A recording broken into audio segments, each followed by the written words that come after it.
Ouais, Un là, on petit est bout de enregistré. Ok. Ça enregistre là?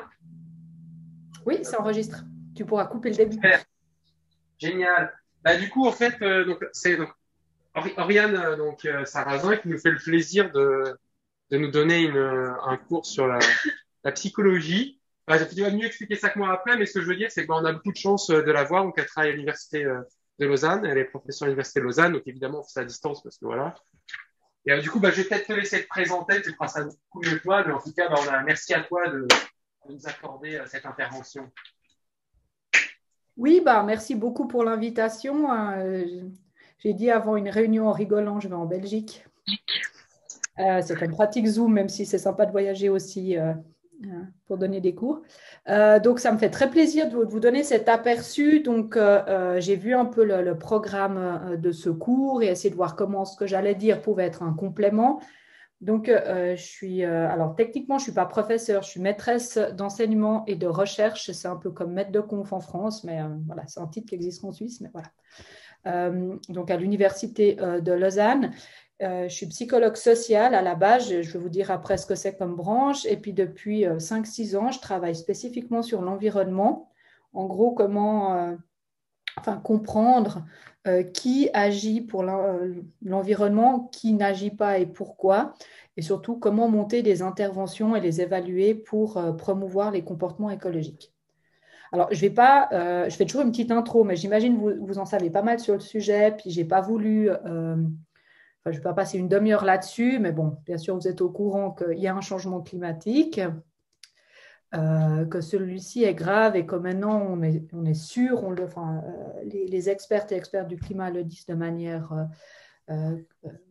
très, très forte. La probabilité, on sait de manière certaine que les changements climatiques sont dus à l'activité humaine sur Terre. Il y a eu des changements rapides et étendus. Ça, c'est le dernier rapport du GIEC ou IPCC en anglais. Je pense que vous avez entendu parler de ce rapport, mais je fais toujours une intro d'une heure normalement que je donne dans mes cours de psycho. Puis après, on fait tout semestre. Alors là, je vous fais l'intro en 3 minutes. Et puis, je ne peux pas passer. Ah oui, voilà. Donc maintenant, on sait aussi, voilà, c'est ce que je viens de dire, puis j'aime beaucoup ce graphique qui est issu du dernier rapport du GIEC, donc celui de 2021, donc le groupe intergouvernemental des experts sur le climat, qui a simulé en fait la montée des températures. Si c'était, on sait qu'il y a des petites variations de température, même sur quelques années, liées à l'activité solaire, l'activité volcanique, etc. Et on sait aussi qu'il y a des variations dues à l'activité humaine. Et puis maintenant, je trouve ce graphique, il est très parlant parce que on peut encore entendre des fois des théories de type oui, mais il y a toujours eu des variations dues à des volcans ou autres. Oui, il y en a, mais on sait de manière indiscutable que c'est dû à l'activité humaine que les températures augmentent. Et puis, ce qui mène de très, très nombreux et nombreuses scientifiques à dire que la stabilité en fait, de notre planète est en péril. Et ce qui provoque, en tout cas qui intensifie de nombreux phénomènes climatiques, comme cet été. Alors ça, c'est une photo d'Allemagne. Tout le monde a vu quasiment cette photo terrible de ce village qui a à moitié disparu. Je sais qu'il y a eu de très fortes inondations en Belgique aussi. Dans une moindre mesure, mais il y en a eu quand même aussi en Suisse cet été, vraiment des précipitations inhabituelles. Il y en a eu à Marseille il y a quelques jours. Je ne sais pas si vous avez vu ces images de plages couvertes de détritus dues à une crue qui a embarqué plein de déchets, parce qu'en plus, en parallèle, il y avait une grève des éboueurs de Marseille. Bref, des images assez chocs, on en voit d'année en année. Après, moi, je ne suis pas une spécialiste du climat en tant que tel. Je me renseigne beaucoup parce que je travaille là-dessus. Mais voilà, j'essaie de bien me renseigner puis pour essayer de voir comment en fait l'humain voit ces changements. Donc c'est là, je ne veux pas en dire trop, mais on peut se dire, bon, on voit ça, c'est un peu du terrain qui s'écroule. Qu'est-ce que des psychologues viennent faire dans l'affaire? Bon, à part le côté vraiment de s'occuper des personnes qui subissent des traumas importants liés au climat, enfin aux événements climatiques, ça, il y en aura de plus en plus, des personnes qui auront besoin de soutien psychologique. Mais en amont, si on réfléchit au changement climatique, à ses causes, à ses conséquences, surtout à ses causes, qu'est-ce que des psychologues viennent faire dans l'affaire? Et je vous demande de réfléchir peut-être chacune pour vous 2-3 minutes. Et imaginez que ça, c'est un constat fait par des collègues qui travaillent dans diverses universités au monde et qui affirment en fait que la psychologie peut aider à la limitation, on ne veut pas dire arrêter parce que ça, on n'y croit plus, hein, mais au moins essayer de faire quelque chose. Et vous, avec vos connaissances, votre conception de la psychologie, comment imaginez-vous qu'on puisse travailler sur les causes du changement climatique? Soit vous réfléchissez dans votre tête, soit vous pouvez intervenir. Je pense que je vous entends. Tu veux intervenir? Ouais, vas-y. On va voir si elle entend. Vas-y, Céline. Dans l'exercice qu'on a fait avec la fraise du climat, on a vu que la plus grande difficulté, c'était de provoquer le changement, qu'on avait des pistes de solutions pour résoudre le problème, et qu'au final, à chaque fois, c'est l'homme qui a le problème de base et qui a aussi le problème dans la résolution. Donc peut-être que les psychologues pourraient réussir à influencer, manipuler les mentalités pour réussir à arriver à l'objectif. T'as entendu, Oriane? Ouais, super bien. Alors vraiment, j'ai pas envie de dire comme si on était dans la même pièce, mais presque. C'est exactement ça. Alors j'aime bien le mot manipuler parce que c'est quand même un petit peu ce qu'on fait en psychologie, même si on n'utilise pas le mot manipuler. Et effectivement, la psychologie, j'ai pris la définition de Wikipédia, mais Wikipédia a quand même du bon, et je trouve des fois il y a des définitions simples de choses très complexes. Donc c'est l'étude et le corpus des connaissances sur les faits psychiques, des comportements et des processus mentaux, parce qu'on tend à penser ou à voir la psychologie comme la psychologie clinique, le fait d'aider les autres, de soigner en fait les affectations mentales des personnes qui ont des soucis et qu'on aide. Mais la psychologie, c'est vraiment comprendre comment le cerveau humain marche, pourquoi et comment on réfléchit, pourquoi on prend des décisions, pourquoi on se comporte d'une certaine manière dans plein de domaines différents, pas seulement la clinique ou la psychanalyse. Parce que moi, j'ai aucune connaissance en psychologie clinique et j'ai pas le titre de psychologue en tant que psychothérapeute. Hein. Et si on s'intéresse au changement climatique, il y a en particulier 2 disciplines qui peuvent être intéressantes. Alors, il y en a d'autres aussi, mais c'est vraiment les 2 qu'on retrouve au centre parce qu'on ne s'en rend pas compte forcément, parce que dans beaucoup d'universités, il n'y a pas un laboratoire ou un département de psychologie de l'environnement. Souvent, les gens qui bossent sur la thématique, on est un petit peu dispatchés dans différents groupes de recherche. Alors, dans certaines unis, notamment à Groningen, aux Pays-Bas, là, il me semble qu'il y a un très gros laboratoire, le plus gros d'Europe. Mais autrement, voilà, on est un peu caché sous d'autres appellations. Et puis, de ces disciplines, alors déjà, il y a la psychologie de l'environnement en tant que telle, comme je viens de le dire. Il y a peu de gens qui se donnent pour l'instant le titre de psychologue dans l'environnement. D'ailleurs, ce n'est pas un titre officiel. Puis j'étais passée, je fais un peu des apartés, moi, dans mes cours, mais j'avais été interrogée par la télévision de l'autre côté de la Suisse, alémanique. Puis on m'avait donné comme titre Umweltpsychologin, donc psychologue dans l'environnement. Puis il y avait un journaliste, alors, qui, à mon avis, ne partage pas mon sentiment d'urgence climatique, qui avait un peu tiqué et qui avait lancé toute une discussion sur Twitter où il se foutait de moi, en fait. Il disait, mais qu'est-ce qu'elle fait celle-là? Est-ce qu'elle soigne la dépression des glaciers, etc. Enfin, le mot psychologue dans l'environnement, pour l'instant, il n'est pas très connu. Et puis, mais ça veut dire comprendre. C'est pas seulement comprendre pourquoi les personnes, elles ne se comportent pas de manière écologique, pourquoi elles le font, etc. C'est vraiment comprendre l'interaction de l'humain dans son environnement. Ça peut être son environnement naturel, mais aussi son environnement construit. Et il y a une sous-partie qui réfléchit vraiment de ces disciplines à comment, en fait, on peut intervenir pour motiver l'humain à agir plus pour son environnement. Ça, c'est de manière globale. Après, il y a une discipline qui est souvent, comment dire, qui est souvent un peu derrière toutes ces interventions, c'est la psychologie sociale. Donc, la psychologie sociale, c'est un peu à cheval entre la psychologie et la sociologie, c'est comprendre comment l'humain agit. C'est pour ça que c'est de la psychologie. C'est pas comme comprendre comment les groupes agissent, mais c'est comment l'humain agit en fonction des autres. C'est pas juste regarder ce qui se passe dans nos têtes tout seul, des choses qui seraient là par hasard, mais c'est comprendre le fait qu'on appartienne à un certain groupe, qu'on provienne d'un certain pays, influence comment on agit, mais aussi malheureusement souvent pourquoi on est victime de discrimination. La psychologie sociale traite du sexisme, du racisme et aussi en fait de la destruction de l'environnement. Et il y a beaucoup dans le cadre de cette discipline, il y a beaucoup de techniques d'influence sociale qui ont été en guillemets, inventées ou découvertes. Comment persuader les autres de changer leur comportement? Bah, typiquement, alors ce n'est pas des termes que j'aime beaucoup utiliser, mais la psychologie sociale, c'est beaucoup ce qui sous-tend le marketing, comment vendre des objets, comment convaincre de consommer. Bah, des techniques assez proches, en tout cas avec les mêmes concepts théoriques derrière, peut être utilisées pour convaincre les gens d'en faire plus pour l'environnement. Donc voilà, la psychologie de l'environnement, le lien entre l'humain et son environnement, la psychologie sociale, la science de la persuasion, comment persuader les autres d'agir, surtout en fonction des groupes, des situations. Alors, si je dois résumer ce que je vais vous présenter aujourd'hui, parce que voilà, moi je donne des cours sur des semestres entiers de psychologie sociale, enfin de psychologie de l'environnement de ce point de vue social, donc je ne pouvais pas vous faire un semestre en 1 heure et quelques.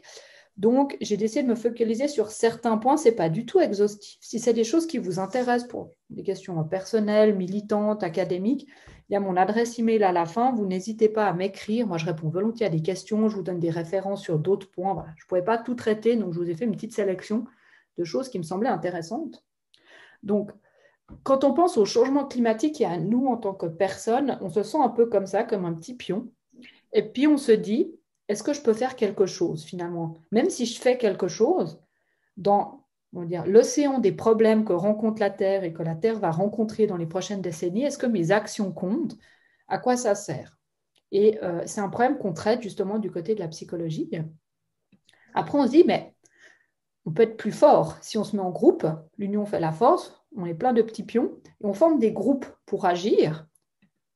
Mais même si on agit en groupe, si on continue à être une minorité de la société par rapport, je ne parle pas de manière militante, ici je parle de manière que j'aimerais objective, le GIEC dans ses rapports, donc des scientifiques, disent que si on veut maintenir des conditions potables sur Terre, il faut qu'on reste en dessous de 1,5 degré en 2100. Et que si on veut atteindre ça, il faut des changements radicaux dans la société, pas juste éteindre la lumière quand on sort d'une pièce. Il y a vraiment des choses importantes à faire.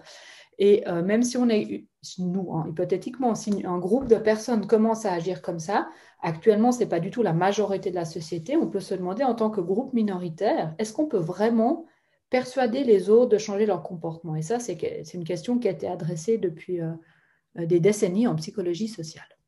Donc voilà, c'est un peu ça que je vais traiter aujourd'hui. Qu'est-ce qu'on peut faire seul? Est-ce que ça compte?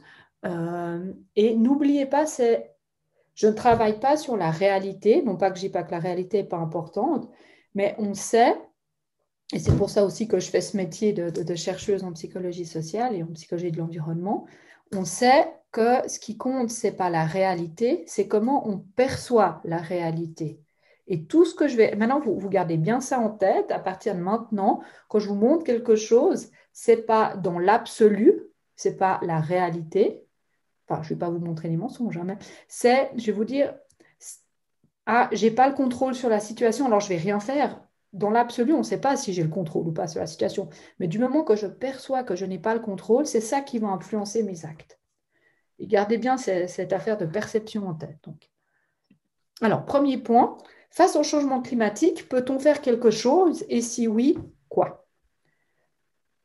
Alors, ça, c'est une question aussi que j'utilise toujours dans mes cours.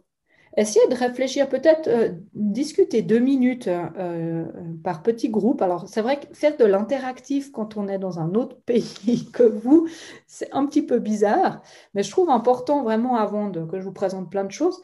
Essayez, je ne sais pas combien vous êtes dans la salle parce que je vois que le haut de vos cheveux avec la caméra. Ils sont 13, je crois, 12, 13.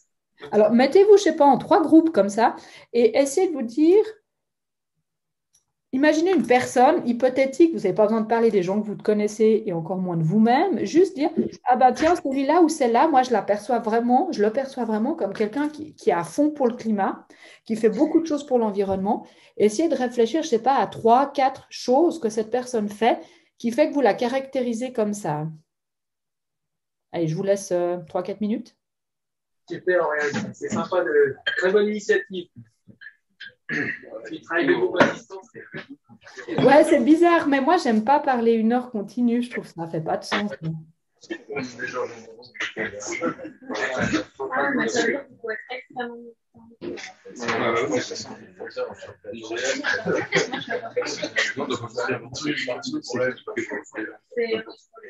Notre objectif, c'est qui oui, c'est qui comme genre. Donc, ça dépend de nous, chacun.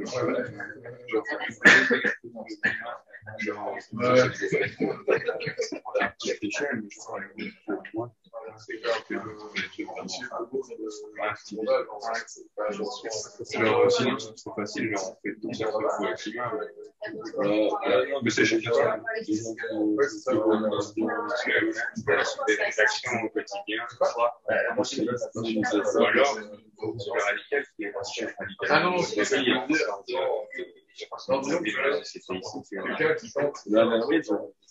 quelqu'un qui décide d'aller à la campagne.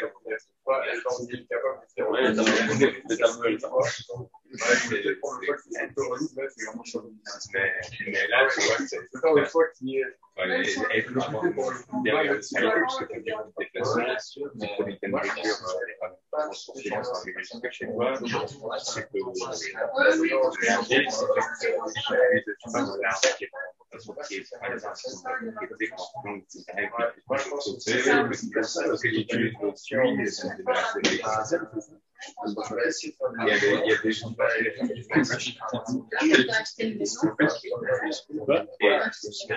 et c'est aussi ce débat, c'est aussi dans les pays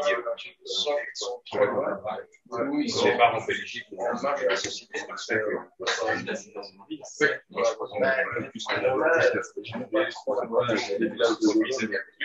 et c'est ce qui se passe encore dans les pays peu développés. Oui, encore beaucoup plus de gens qui vivent non, mais maintenant, chez nous, il y a personne pour faire. C'est vrai qu'il y a des gens de maison qui sont blâmés avec les dépendants. Ils achètent rien. Mais elle, c'est la même chose. Moi, je pense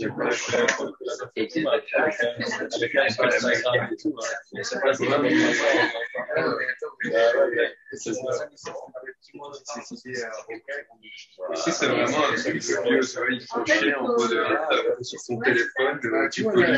Elle a quand même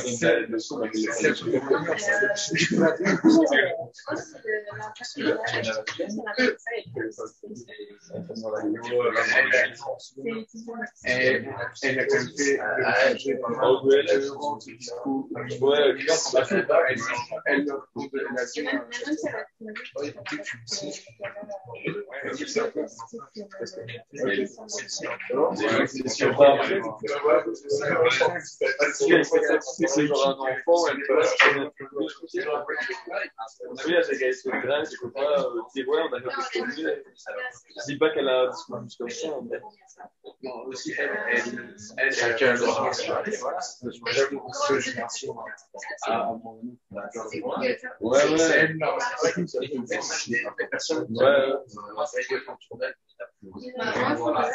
Pas le soleil. Tout le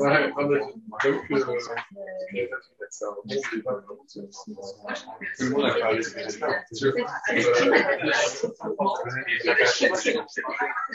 d'en parler, forcément, c'est les gens à faire, mais juste c'est pas et au moins on en parle. Je ne suis pas personne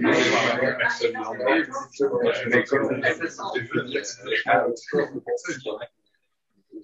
Ouais, donc c'est bon. Enfin,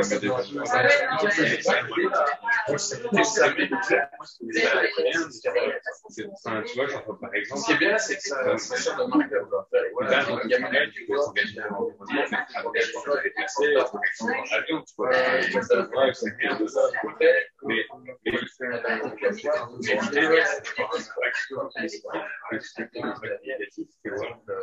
si en faisant ça, tu vas changer la vie de centaines de milliers de personnes. Et le changement n'est pas ça.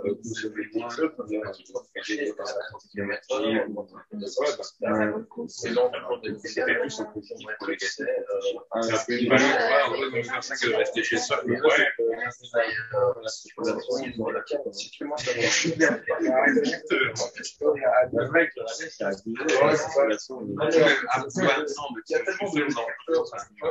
Là, en gros, ils font le train, ils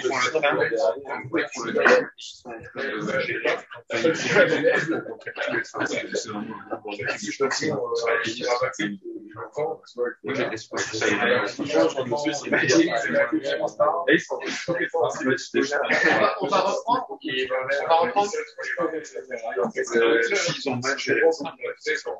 On va reprendre.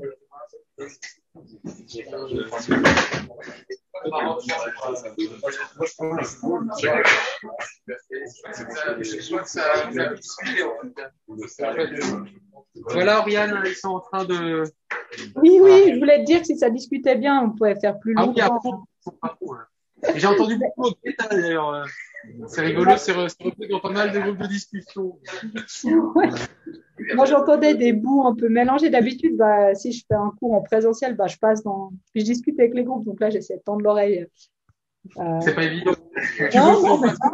Non, mais le but, c'est de réfléchir. Et puis, le but, c'est pas d'apporter une.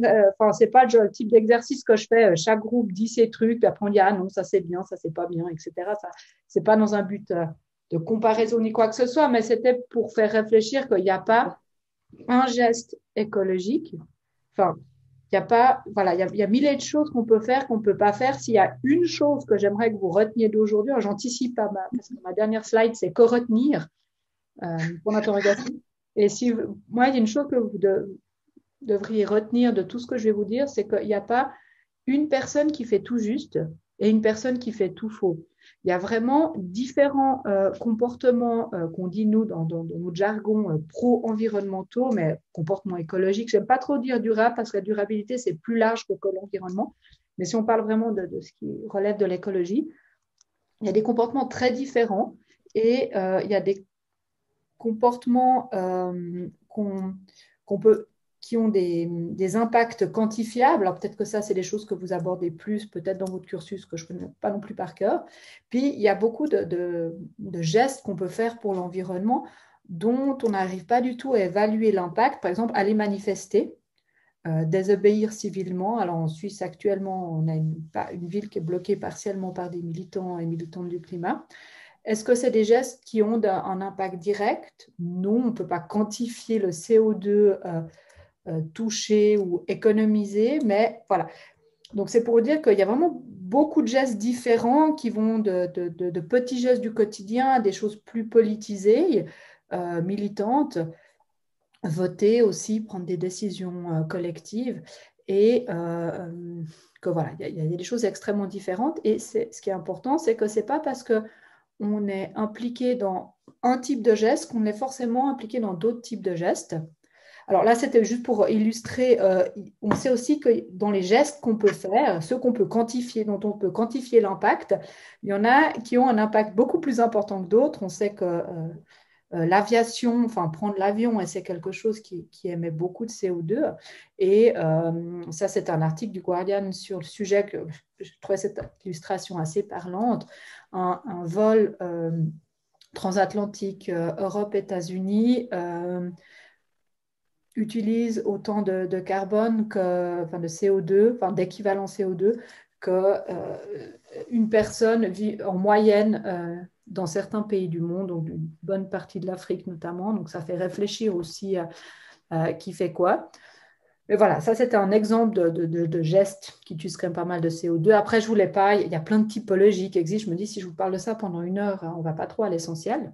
Par contre, je voulais vous montrer un exemple vous parlez d'une chose qui me semble importante quand on réfléchit à qu'est-ce qu'on peut faire pour l'environnement. Au lieu de dire oui, alors manger un steak de bœuf, c'est autant que si on s'achète des chaussures en ligne. J'ai vu ça dans une étude qui avait été faite en Suisse. Le but, c'est pas de discuter de ça, mais de réfléchir plutôt, est-ce que les gens sont durables dans tous les domaines? Et la réponse, c'est non. Et ça a été cette question, en fait, en anglais, on dit que c'est du spillover. En français, on parle de contamination, effet de contagion. Depuis le Covid, je ne trouve pas super ce terme. Alors, voilà. Le fait que les choses se répandent, pour faire super schématique, c'est du coup, je réalise que, question mobilité, j'utilise pas mal de CO2. Je me mets au vélo. Est-ce que ça va faire que je passe un régime végétarien? Eh ben, la réponse, très intuitivement, c'est dans la plupart des cas, c'est non. Et ça a été prouvé par une méta-analyse. Alors, est-ce que dans votre cursus, vous lisez souvent des résultats de méta-analyse? Vous pouvez hocher la tête, je pense que je vous vois. Non, je vois plutôt des non. Donc, une méta-analyse, c'est quand on fait une étude, je sais pas, on monte une intervention pour que les gens se comportent de manière plus écologique, on la teste dans un certain pays, dans un certain type de ville, sur un certain type de population, avec des messages pour l'environnement, etc. On obtient un résultat. Est-ce qu'on peut le généraliser aux autres contextes? Est-ce qu'il n'y avait pas des choses internes, externes qu'on poussait au résultat? C'est très dur de généraliser un résultat d'étude. Ce qui est bien, c'est quand on prend plein d'études qui ont été faites dans le même domaine, on essaie d'en avoir le plus possible. Il y a des appels qui passent dans la communauté scientifique. Si vous avez travaillé sur telle thématique, même si ce n'est pas publié, est-ce qu'on peut avoir les données, etc. Alors, ce n'est pas parfait, mais c'est quand même un peu mieux que de se baser que sur une chose. Et puis, on essaie de dégager une tendance d'une question. Et c'est ce qu'ont fait des chercheurs et chercheuses, et ça a été publié à 2 ans, Maki et collègues, et qu'on répertorié 77 effets qui étaient liés justement à cette question de est-ce que si on s'engage dans un premier type de comportement pour l'environnement, est-ce qu'on s'engage dans un deuxième type, peu importe ce que c'est? Alors, ce qui a été trouvé, et c'est en bas sur l'écran, CPT, ça veut dire comportement. Hein. Ce qui a été trouvé, c'est que les gens qui s'engagent dans un premier type de comportement pour l'environnement émettent plus d'intention d'en pratiquer un autre. Alors, on se dit, ah, chouette. Par contre, dans les faits, ce n'est pas si chouette que ça. On voit que, cette équipe a trouvé que les gens qui s'engagent dans un premier type de comportement ont tendance, en fait, à moins pratiquer. Donc, en gros, ils et elles disent, ouais, je vais faire plus dans ce domaine, mais finalement, ce n'est pas le cas. Et surtout, en plus que les gens soutiennent de manière moins forte des politiques environnementales. Donc, c'est qu'une méta-analyse. Il faudrait bien sûr, dans certains cas, tout le monde a un contre-exemple en tête, soit soi-même, soit quelqu'un qu'on connaît. Ah ouais, mais moi, j'ai commencé à réfléchir à tel domaine et puis après, ça m'a convaincu de passer à un autre. Oui, mais en moyenne, c'est pas comme ça que ça marche. On peut toujours avoir des contre-exemples, mais la plupart des gens ne généralisent pas leur comportement aussi facilement et on passe pas de super durable, pas du tout durable à super durable. C'est vraiment des étapes. Puis il y a des gens qui s'arrêtent un peu en route. On peut voir ça comme ça. Et pour illustrer tout ça, j'ai pris un exemple. Alors, c'est une étude qui a été faite en Suisse, mais après, je vais vous présenter les résultats d'une assez similaire qui est plus vieille, mais qui a été faite en Belgique. C'est l'effet du statut social. Ce n'est pas pour discuter du statut social en tant que tel. Donc, le statut social, c'est un mot qui est utilisé pour décrire ce qu'on appelle communément la classe sociale, qui est mesurée soit par le niveau de salaire, soit le niveau de formation. Alors, je ne vais pas rentrer dans tous les détails sociologiques là derrière. Juste, retenez pas que c'est vraiment la classe sociale qui est l'objet de la réflexion, mais c'est une étude qui montre la complexité, en fait, de qui se comporte de manière durable, pourquoi, etc.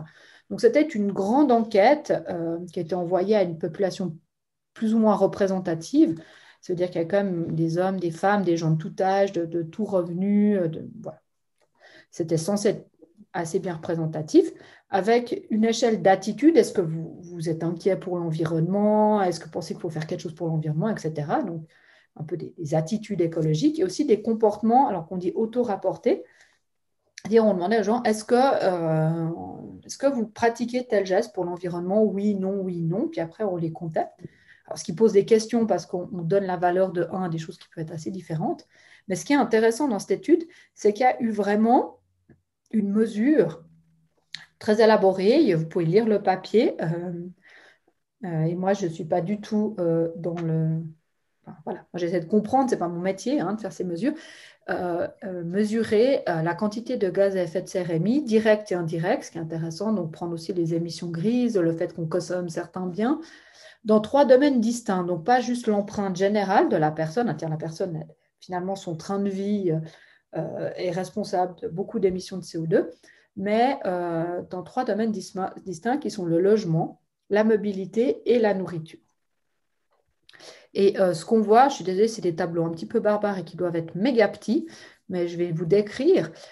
Si on prend le revenu, et c'est quelque chose qu'on trouve de manière, dans beaucoup de... Enfin, la plupart du temps, on trouve ça. Plus les personnes ont un revenu élevé, plus elles polluent. Alors, de nouveau, il y a toujours le contre-exemple de la personne qui a un super haut salaire et puis qui émet peu, parce que, voilà, qui vit dans un modèle de sobriété, etc. Mais en moyenne, il y a une corrélation positive forte entre combien on gagne et combien on émet de CO2 par son activité, parce que souvent, on a plus de moyens, on peut plus voyager, etc. Donc, ça casse un peu certaines idées qu'on pourrait avoir. Puis c'était dans tous les domaines. Après, il y avait, pour nuancer un peu ça, l'effet de la formation. Et on voit que les personnes qui ont un niveau élevé de formation émettent en moyenne moins de CO2 lié à leur alimentation. Donc, c'est un peu le cliché de la personne qui va peut-être aller à son marché local, qui va acheter beaucoup bio. Donc, voilà, une nourriture qui est moins carbonée, si on peut dire ça comme ça. Par contre, dans le domaine de la mobilité et du logement, c'est des personnes qui voyagent plus, qui ont des plus grands appartements, voire des villas, etc. Donc là, on voit vraiment toute, en fait, la complexité. Et puis, souvent de manière inconsciente, donc là, je ne suis pas du tout en train de critiquer certains modes de vie, mais des personnes pensent réellement être durables. Se dire, moi, là, j'agis de manière super écologique parce que je vais tous les samedis au marché, j'achète des produits du coin, etc. Mais qu'en fait, l'effort fait dans un domaine, il est complètement en fait absorbé par le manque d'effort. C'est aussi le cliché de la personne qui se dit, je vais au boulot en vélo ou à mes études en vélo, puis je prends un pied comme ça, je me sens tout à fait légitime de prendre l'avion 8 fois par année. Et en fait, ce qui compte à l'arrivée, c'est le carbone émis. Et puis là, on voit que les gens avec un plus haut niveau de formation émettent plus de carbone. Donc, ce n'était pas pour stigmatiser les personnes qui font des études, parce que vous en faites, et moi j'en ai fait aussi, mais c'était juste pour essayer de déconstruire un peu ce personnage super durable qui est opposé à la personne qui s'en fiche dans l'environnement. Des fois, il y a des gens qui font beaucoup d'efforts dans un domaine et ne se rendent pas compte forcément que dans d'autres domaines, l'impact est élevé. Bon, ça, c'était sur les attitudes. Je zappe un peu. Je vous montre, voilà, c'est un chapitre. Ça, s'il y a des personnes intéressées par ça, vous m'écrivez à la fin, dans quelques jours, puis je vous envoie une copie du chapitre.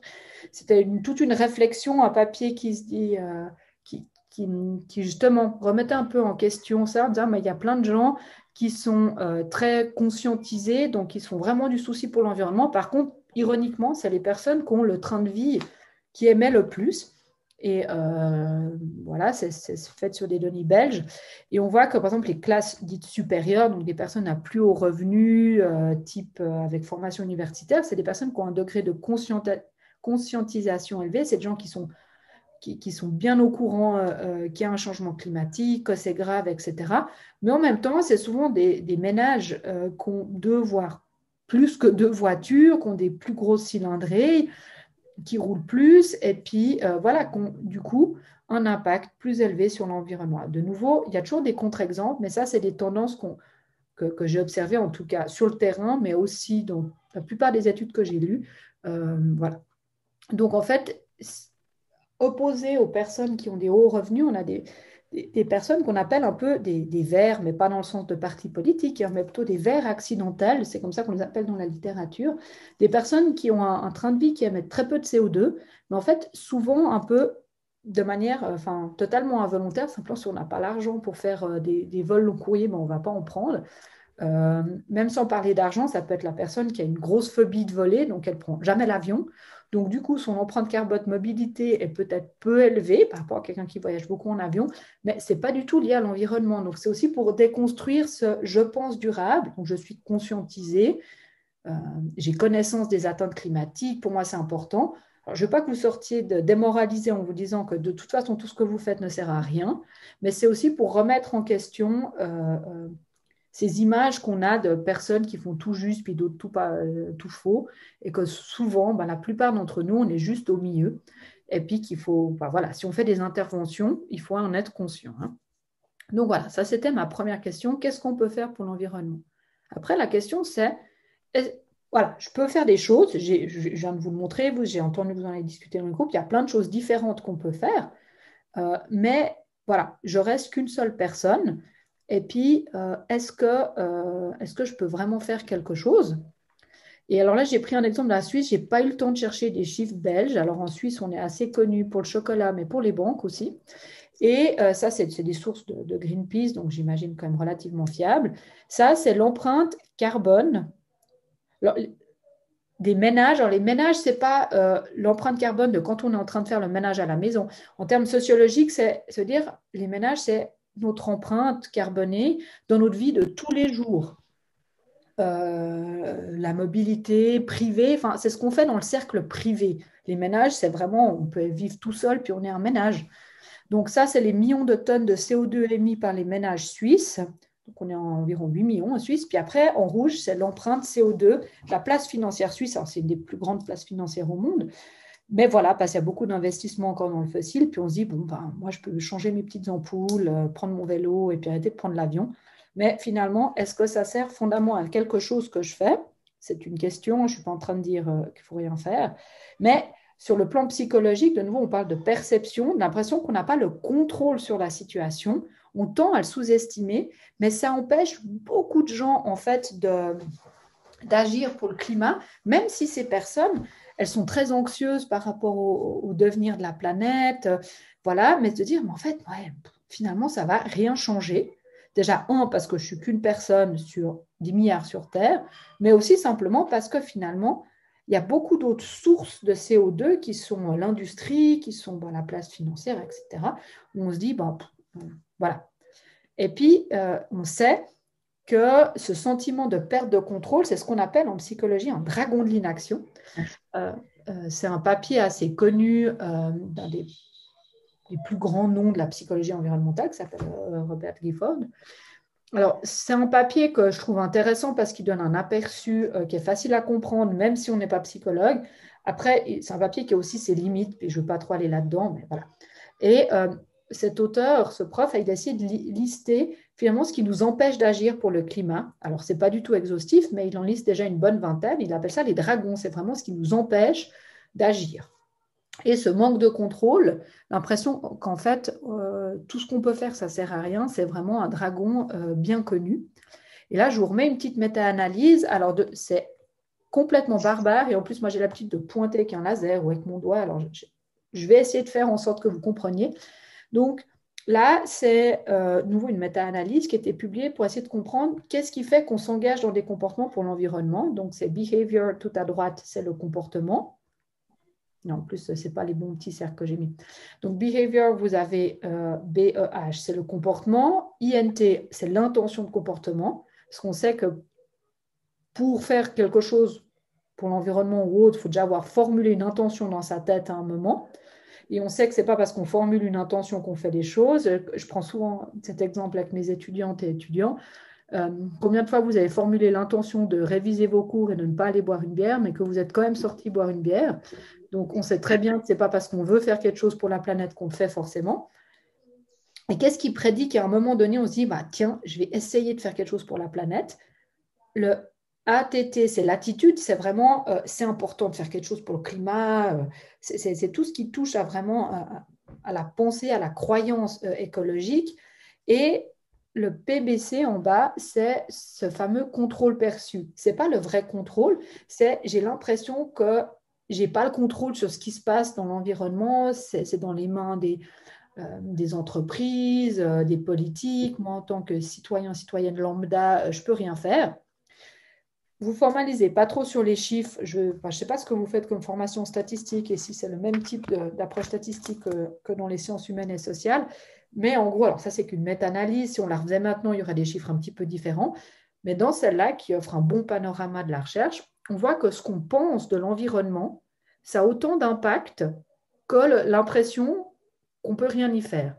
Et l'humain, généralement, aime bien s'attribuer ses actions par des choses très individuelles. Oui, moi, si je prends mon vélo, c'est parce que je pense qu'il faut faire quelque chose pour la planète, etc. Et c'est vrai, moi, je prends mon vélo pour ça. J'aime bien faire du sport aussi, mais voilà. Puis on a l'impression que ce qui forme vraiment et ce qui nous pousse à agir, c'est vraiment nos convictions. Attitude, on pourrait dire conviction dans le langage tous les jours. Et on se dit, le fait que j'ai l'impression voilà, que j'arrive pas à faire grand-chose, que c'est pas dans mes mains finalement ce qui se passe, on dit, bah oui, c'est un peu un impact, mais moindre. Mais en fait, cette méta-analyse, elle montre que ça a tout autant d'impact. Et après, c'est là que c'est intéressant, c'est pas juste du descriptif pour vous dire, oh mon Dieu, c'est pour vous dire que si on veut monter une intervention, ça peut être construire pour une ville formellement un programme de sensibilisation, mais ça peut être aussi essayer de convaincre des gens qu'on connaît, de persuader les gens qu'on connaît de changer leur comportement. Cet angle du contrôle est très important. Et on tend à le sous-estimer parce que, voilà. Après, il y a des questions éthiques, philosophiques derrière. Est-ce qu'on peut vraiment faire quelque chose en tant qu'individu, etc. Et ce n'est pas en tant que psychologue que je vais répondre à ces questions. J'ai mon point de vue personnel là-dessus, vous avez le vôtre aussi. Mais de se dire que, voilà, en tout cas, il ne faut pas essayer que de convaincre les gens de changer leur attitude. Je ne sais pas si vous voyez ma souris sur l'écran. Parce que souvent, on se dit, si on veut convaincre les gens de faire quelque chose pour l'environnement, on va essayer de les convaincre que c'est important. Mais il y a pas mal de gens qui pensent que c'est important, mais cette croyance ou cette conviction, elle ne se traduit pas en acte parce qu'il y a ces fameux dragons. Et l'impression que ce qu'on fait, ça ne sert à rien, c'est un dragon assez puissant, comme montré par cette méta-analyse. Tac. Donc là, c'était le côté assez individuel. Est-ce que vous avez des questions là-dessus? Après, je vais plus parler de phénomènes de groupe et voilà.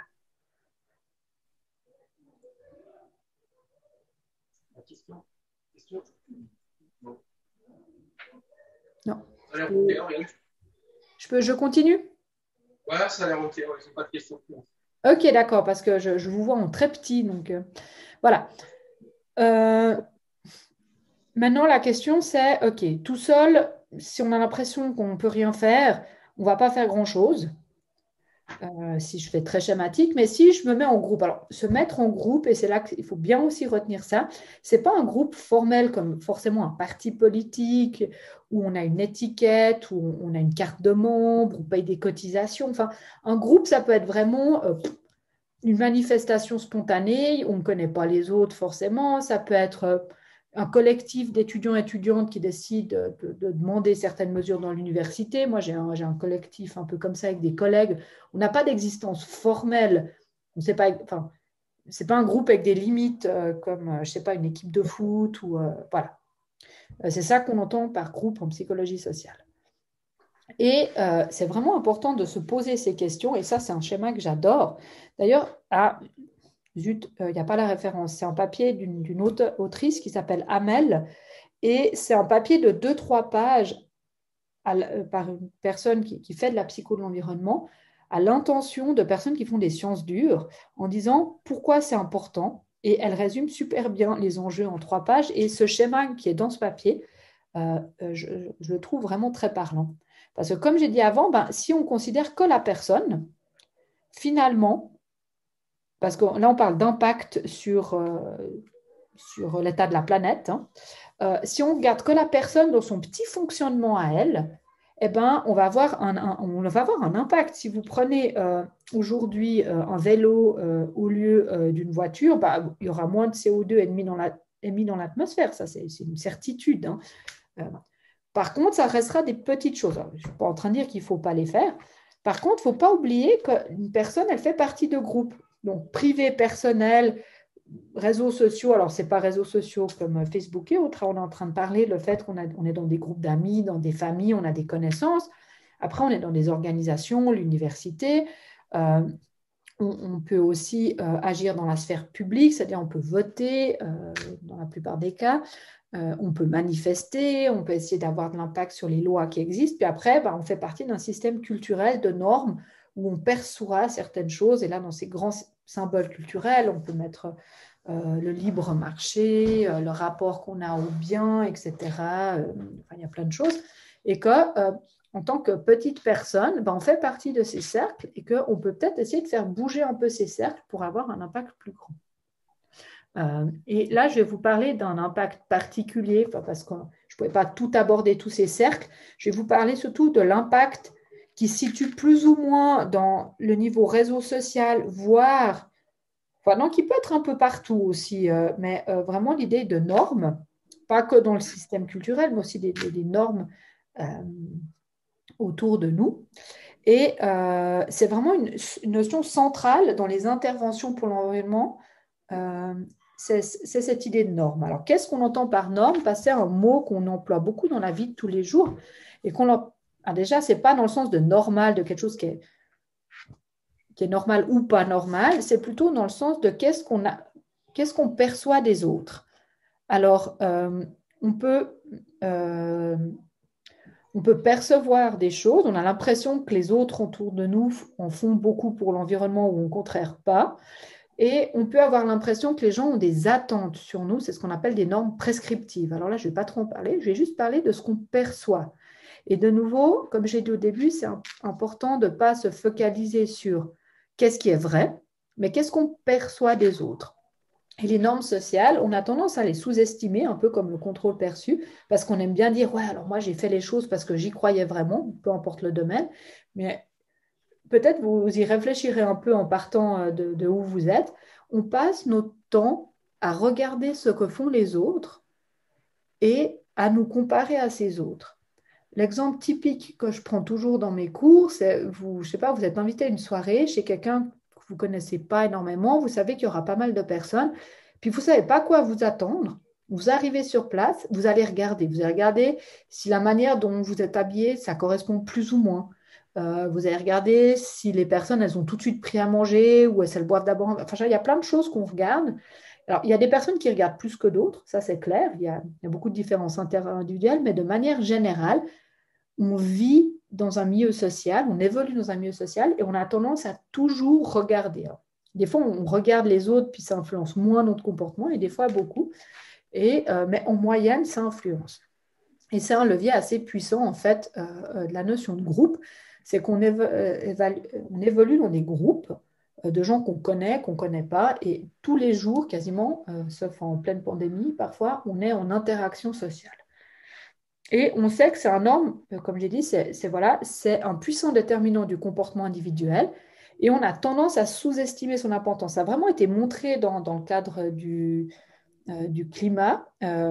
C'est le papier que je cite, la Geiger et Swim, où les personnes disent non, moi j'ai fait ça parce que j'y croyais vraiment, mais en fait non, on était influencé par ce que faisaient les autres. Et une expérience toute simple ici, je ne sais pas si vous voyez bien sur le grand écran, pour montrer l'importance de ce qu'on perçoit dans notre environnement. C'est une expérience faite, à mon avis, aux Pays-Bas, il y a environ 30 ans. Et c'est une expérience, on dit, mais toute simple parce qu'elle a dû être compliquée à réaliser. L'équipe de recherche a pris une rue et une fois, elle était complètement propre. Donc, c'est où il y a 0 sur l'axe des X. Après, il y avait un détritus. Ensuite, 2 détritus, ensuite 4 détritus, ensuite 8 et 16. Et après, l'équipe de recherche a observé de manière discrète des gens qui passaient dans la rue. Et pour chaque cas, dans la rue propre, la rue en détritus, environ 60 personnes. Et on regardait qui jetait quelque chose. Alors, on voit que dans la rue propre, il y a 18% des gens qui ont jeté quelque chose. Et que dans la rue très sale, il y a il y a 40%, c'est caché derrière, voilà. Moi, c'était caché. Il y a 40% des gens qui ont jeté quelque chose. Alors, ce n'est pas des chiffres à garder dans l'absolu. Si vous refaites la même expérience demain, vous aurez peut-être des chiffres, voilà, un peu différents. Mais ce qui est intéressant, c'est si vous prenez, ça n'a pas été fait, hein, mais si hypothétiquement vous refaites une expérience comme ça, vous interpellez les gens au bout de la rue, les gens qui n'ont rien jeté, et vous leur demandez pourquoi vous n'avez rien jeté. quasiment tout le monde va vous dire, ouais, mais parce que c'est dégoûtant de jeter des choses dans la rue, pour moi c'est important que la rue soit propre, mais alors qu'en fait, peut-être 15, mais ici 20% des gens ont eu un comportement différent en fonction de si la rue était sale ou pas. Et c'est ce genre d'expériences qui ont été faites aussi sur les graffitis. Et on sait que si une rue elle est taguée, ben, il y a plus de probabilité qu'il y ait de nouveaux tags. Et voilà, donc l'importance de la norme sociale, ce qu'on fait est observé. Et on peut se dire, bah, si on fait du vélo, on descend le CO2 qu'on émet, mais on est aussi peut-être, enfin, on est vu par des personnes. Et bien sûr, ce n'est pas parce qu'on est une personne en plus à faire du vélo qu'il y en a 15 autres qui vont se mettre à en faire le lendemain. Mais on participe à la création d'une norme de qu'est-ce qui est le comparatif des autres. Et ça, c'est vraiment la puissance du groupe, même si là, voilà, ce n'est pas un groupe comme un groupe militant ou une équipe de foot. Hein. Une autre expérience qui a été faite sur les normes, qui ont été donc là manipulées aussi, c'était une expérience assez connue dans des hôtels. Et je pense que vous avez déjà vu dans des hôtels ces petits panneaux qui vous disent on doit faire des lessives tous les jours, c'est un impact environnemental énorme, aidez-nous à lutter pour la planète. S'il vous plaît, réutilisez votre serviette. En Suisse, on dit un linge, mais je parle, j'imagine vous dites une serviette. Réutilisez votre serviette. Et puis, quand vous voulez vraiment qu'on la change, vous la mettez par terre. Et puis, ce qui a été fait ici, c'est voir, en fait, est-ce que si on plaide pour l'environnement, c'est ce qui marche le mieux, en disant faites-le pour l'environnement. Alors, ça, à nouveau, c'est une expérience qui a été faite aux États-Unis à un certain moment. Peut-être si vous le refaites maintenant, vous n'avez pas, mais c'est des résultats qu'on retrouve. Là, dans ce cas-là, il y avait 35% des gens qui ont réutilisé leurs serviettes. Par contre, quand on disait, les gens de l'hôtel ont tendance à faire la même chose, ça montait à 45%. Donc, il y a quand même 10% de gens en plus qui réutilisent leurs serviettes simplement en disant, d'autres l'ont fait. Puis ces autres, on ne les connaît pas. C'est les clientes et les clients de l'hôtel. Et dans une autre expérience, ils ont poussé plus loin et ils ont comparé plusieurs messages. Donc, il y a de nouveau le message standard environnemental, réutilisez votre serviette pour l'environnement. C'est celle du milieu, donc la condition qui marche le moins bien. Puis après, ils ont essayé de dire les gens comme vous, donc les gens du même genre que vous, genre les femmes de cet hôtel, si c'était une cliente, etc. Et ce qui a le mieux marché, où là on avait presque 50% de réutilisation, c'est simplement dire les personnes qui ont utilisé la même chambre que vous. Et les personnes, déjà, dans la plupart des hôtels, on ne choisit pas sa chambre, on paye une certaine catégorie, puis on nous attribue, voilà. Donc les gens qui ont utilisé la même chambre que nous les jours avant ou les mois avant, on n'a rien en commun à part qu'on a dormi dans la même chambre. Mais ça active vraiment, tiens, la personne qui devait être là, elle devait me ressembler, du coup je vais faire comme elle. Et on monte quasiment de nouveau 10-12% en plus de réutilisation. Imaginez un hôtel avec plusieurs centaines de chambres. Combien ça fait de lessive en moins par jour s'il y a 12% de personnes qui réutilisent leurs serviettes? Et c'est simplement la manipulation, le mot que l'un de vous a utilisé au début, on manipule, mais dans un sens positif. On essaye d'induire des comportements et souvent de dire « ouais, il faut faire quelque chose pour l'environnement, c'est bien », mais qu'il y a d'autres manières qui finalement vont toucher aussi d'autres personnes. Donc voilà, c'était pour dire la puissance en fait du groupe ou de s'identifier à d'autres personnes. C'est vraiment un grand frein. Et oui, en tant que groupe, alors là, c'est une norme manipulée où on présentait en disant les personnes qui ont eu la même chose que vous ont fait ça, mais imaginez que dans la réalité, les gens que vous connaissez, que vous ne connaissez pas, mais qui peuvent s'identifier à vous, regardent ce que vous faites. Donc voilà. Après, un autre point dont je voulais parler des groupes, c'est qu'on peut se sentir efficace plus ou moins tout seul. Est-ce que je peux faire quelque chose pour le climat? Mais on peut se dire peut-être en tant que groupe, en tant que génération, en tant qu'humanité ou en tant que petit groupe précis, le collectif des étudiants et étudiantes en lettres de l'université XY, on peut se sentir plus efficace pour faire quelque chose. Et c'est quelque chose qui était peu regardé. On regardait vraiment si les gens... Cette notion d'efficacité, je sais c'est un peu retors tout ce que je présente parce que je parle de choses proches avec des mots différents. C'est très proche de la notion de contrôle que j'ai abordée avant. Est-ce que j'ai l'impression que je peux faire quelque chose pour le climat? Est-ce que je me sens efficace? Et on a beaucoup, en psycho, regardé l'effet de l'efficacité personnelle. Est-ce qu'en tant que personne, je peux faire quelque chose pour le climat? Et depuis quelques années, il y a des équipes de recherche ou des chercheurs et chercheuses qui s'intéressent à l'efficacité dite de groupe. Est-ce qu'en tant que groupe, voilà. Et là, il y a des exemples de questions qui ont été utilisées dans une recherche menée à Taïwan. L'efficacité personnelle, je pense que je peux gérer des problèmes environnementaux, même inattendus, alors que l'efficacité collective, c'est mesuré avec des questions. Je suis confiante qu'ensemble, on peut trouver une solution au changement climatique. Donc là, le ensemble, c'est très flou. On ne sait pas vraiment qui est dans cet ensemble. Il y a d'autres études qui ont été faites sur des groupes plus précis. Et voilà, c'est une grande étude par questionnaire qui a été faite, de nouveau dans un contexte, etc. Donc, il ne faut pas généraliser les chiffres, mais je la trouve intéressante comme piste de réflexion. Alors ça, c'est les résultats. Alors, je ne sais pas à quel point vous voyez quelque chose. Le cercle au milieu, alors, le cercle à droite, c'est le fait de s'engager dans des comportements pour l'environnement. C'est beaucoup prédit, fortement prédit par le fait qu'on a l'impression qu'on arrive à gérer les choses par rapport à l'environnement. Et cette impression, voilà, qu'on a des stratégies où on réfléchit, on se dit non, il faut trouver une solution à ce stresseur. Donc le stresseur, c'est la crise climatique, il y a quelque chose qui nous stresse. Eh bien, c'est beaucoup plus fortement prédit, et c'est les chiffres qui sont dans le rectangle rouge, c'est beaucoup plus fortement prédit par le fait qu'on a l'impression qu'en tant que groupe, on est efficace. Et c'est qu'ensemble qu'on peut trouver des solutions et non pas tout seul, toute seule dans son coin, qui a aussi un pouvoir prédictif, c'est ce qui est sous le label de self-efficacy, mais voilà, là, la prédiction, elle est moins forte.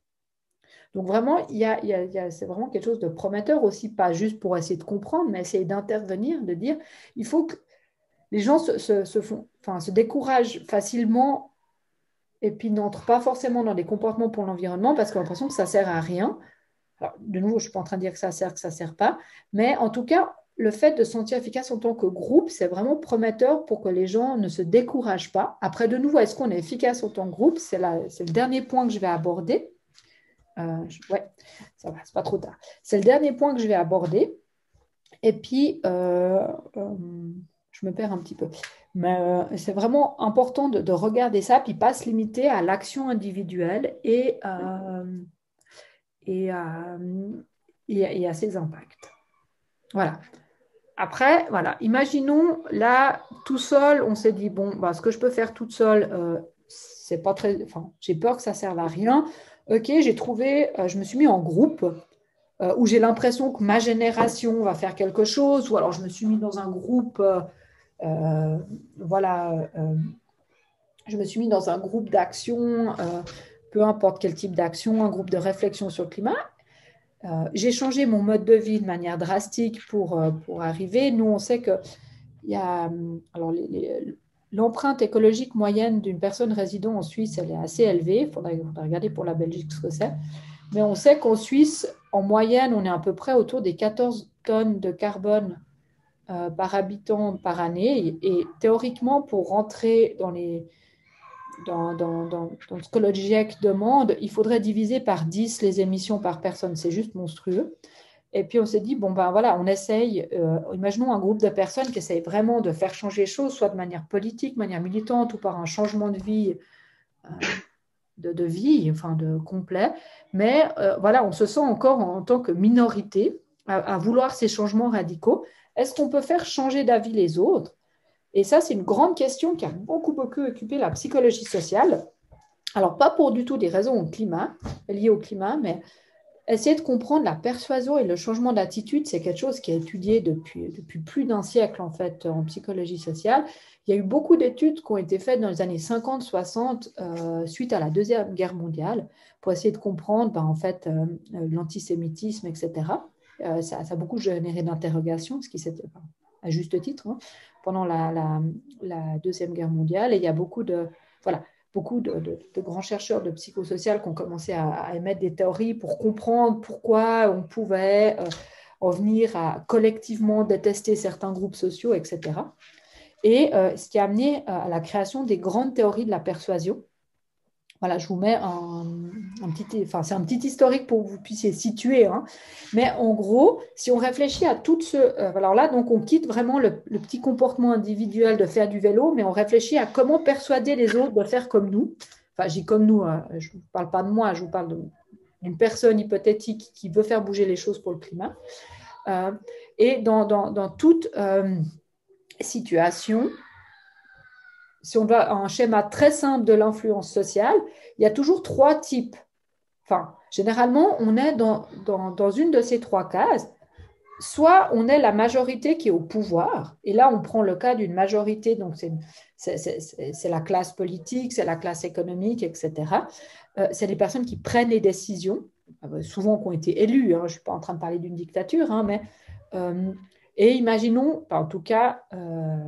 il y a des discussions dans de nombreux pays que quasiment tout le monde a signé, tous les pays au monde ont signé l'accord de Paris en 2015, mais qu'actuellement, en fait, il y a peu qui mettent réellement les choses en place pour atteindre. Puis même, je crois que l'accord de Paris, ça a été réévalué. Même si les pays font ce qui est dit dans l'accord, on n'arrive pas à 2 ou 1,5 degrés de réchauffement, mais déjà à 2,7. Et puis même, actuellement, on ne va pas là, on va au-delà. Et puis, donc voilà, on peut voir la classe dirigeante très schématiquement. Là, je vous fais des dizaines d'années de recherche en un quart d'heure. Donc, voilà, vous avez cette classe au pouvoir. Après, vous avez la majorité silencieuse. Donc, c'est les gens qui ne sont pas dans la classe dirigeante. C'est les personnes, on guillemets, lambda, et qui, elles, en tout cas dans les actes, n'agissent pas dans un certain but. Donc là, on pourrait imaginer toutes les personnes qui peut-être plus ou moins se font... là-dedans, il y a toutes les personnes qui sont du souci pour le climat, celles qui s'en font moins, mais en tout cas, les gens qui n'adoptent pas, on va dire, ou qui ne prônent pas les changements radicaux prônés par le GIEC. Je prends le cas du climat, mais on peut ça a beaucoup été utilisé pour analyser notamment le féminisme et d'autres choses, l'influence des suffragettes il y a plus d'un siècle. Enfin, c'est des modèles qui ne sont pas propres au climat, c'est comprendre une situation d'influence. Et après, il y a le groupe minoritaire, en bas à gauche, qui essaie de faire changer d'avis les autres. Donc, ce groupe minoritaire, alors là, j'ai pris la rébellion scientifique, qui sont des scientifiques qui manifestent pour que les scientifiques soient plus écoutés dans les prises de décision sur le climat et que les autorités politiques mettent en œuvre vraiment les accords de Paris, notamment. Et voilà, ces personnes, elles ont une position qui est minoritaire par rapport à la majorité au pouvoir, puis à la majorité de la population qui n'est pas forcément réfractaire au message, mais en tout cas qui ne milite pas ou qui ne met pas en œuvre les choses qui vont dans le sens demandé par la minorité. Si on réfléchit à comment faire changer d'avis les autres, avoir de l'influence ou persuader, on dit aussi que c'est la science de la persuasion, la majorité silencieuse, elle a le pouvoir en fait du nombre. C'est ce qu'on appelle le conformisme. Et ça, je pourrais vous présenter des dizaines d'études là-dessus, mais j'ai essayé de faire court parce que ce n'est pas ce qui nous intéresse le plus là. Généralement, même si on n'est pas d'accord, on tend à adopter l'avis de la majorité, ou en tout cas, on essaie de ne pas trop s'en démarquer. De nouveau, en général. Donc, la majorité silencieuse, en fait, sa force, c'est son poids. Là, il y a un lien direct avec la notion de norme sociale. Il y a quelque chose qui est vu comme normal dans une société parce que la majorité le fait. On pourrait dire, par exemple, l'usage de la voiture actuellement est perçu comme normal parce que tout est construit. Alors, je ne suis pas en train de culpabiliser les gens qui ont une voiture, j'en ai une, hein, mais de dire que l'usage est vu comme standard parce qu'en fait, la majorité des gens font ça.